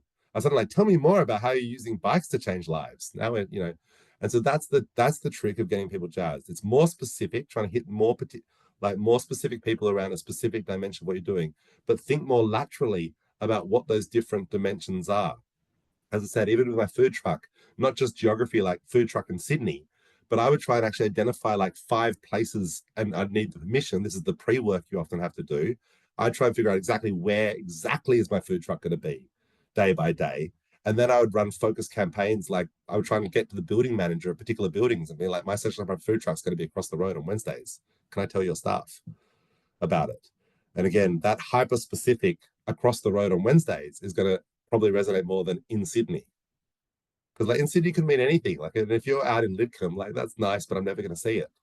If you're in North Sydney, I might actually get to visit, and that's a lot more exciting. Then I wanted to brainstorm this one, and I haven't got time. But the food truck part of the point I was going to make that hyper localness as well. You know, anything that really does exist in a particular place, you really want to communicate to people in that place. And so channels, I'm going to go straight through just to say that we really believe in the process of creating a persona. Not here to teach you that, but if you're interested, Google how to create a persona. But the too long didn't read is just, it's describing target markets as a person. And again, it's to try to push you to get more specific, because I think where a lot of people leave is they have target markets as demographics. Again, my target market is women 18 to 45. No one, if you're not Unilever, you can't operate on that kind of demographic scale. So what personas push you to do is say, my target market is Bankstown Betty. She's 32. She's got 2 kids. You know, she was more involved in social activism in university, but now she's a bit mid-career and feeling stymied. She's looking for more purpose and meaning, and etc. to describe this very specific person. And people often resist that because they're like, well, not all my users are going to be named Betty and 32 and living in Bankstown. It's like, well, that's true. But if you think a lot about how you would reach Betty in Bankstown, you'll actually come up with a lot of really practical ideas around how to reach people just like that. Whereas if you leave it, all target markets are inaccurate. And my belief is it's much more useful to be inaccurate in the specific than inaccurate in the broad. Because inaccurate in the specific leads to logical tactics that you'll be able to implement, whereas inaccurate in the broad, 18 to 35-year-old women, doesn't leave you with all that much you can do if you can't afford TV ads to target, you know, programs that have those specific demographics.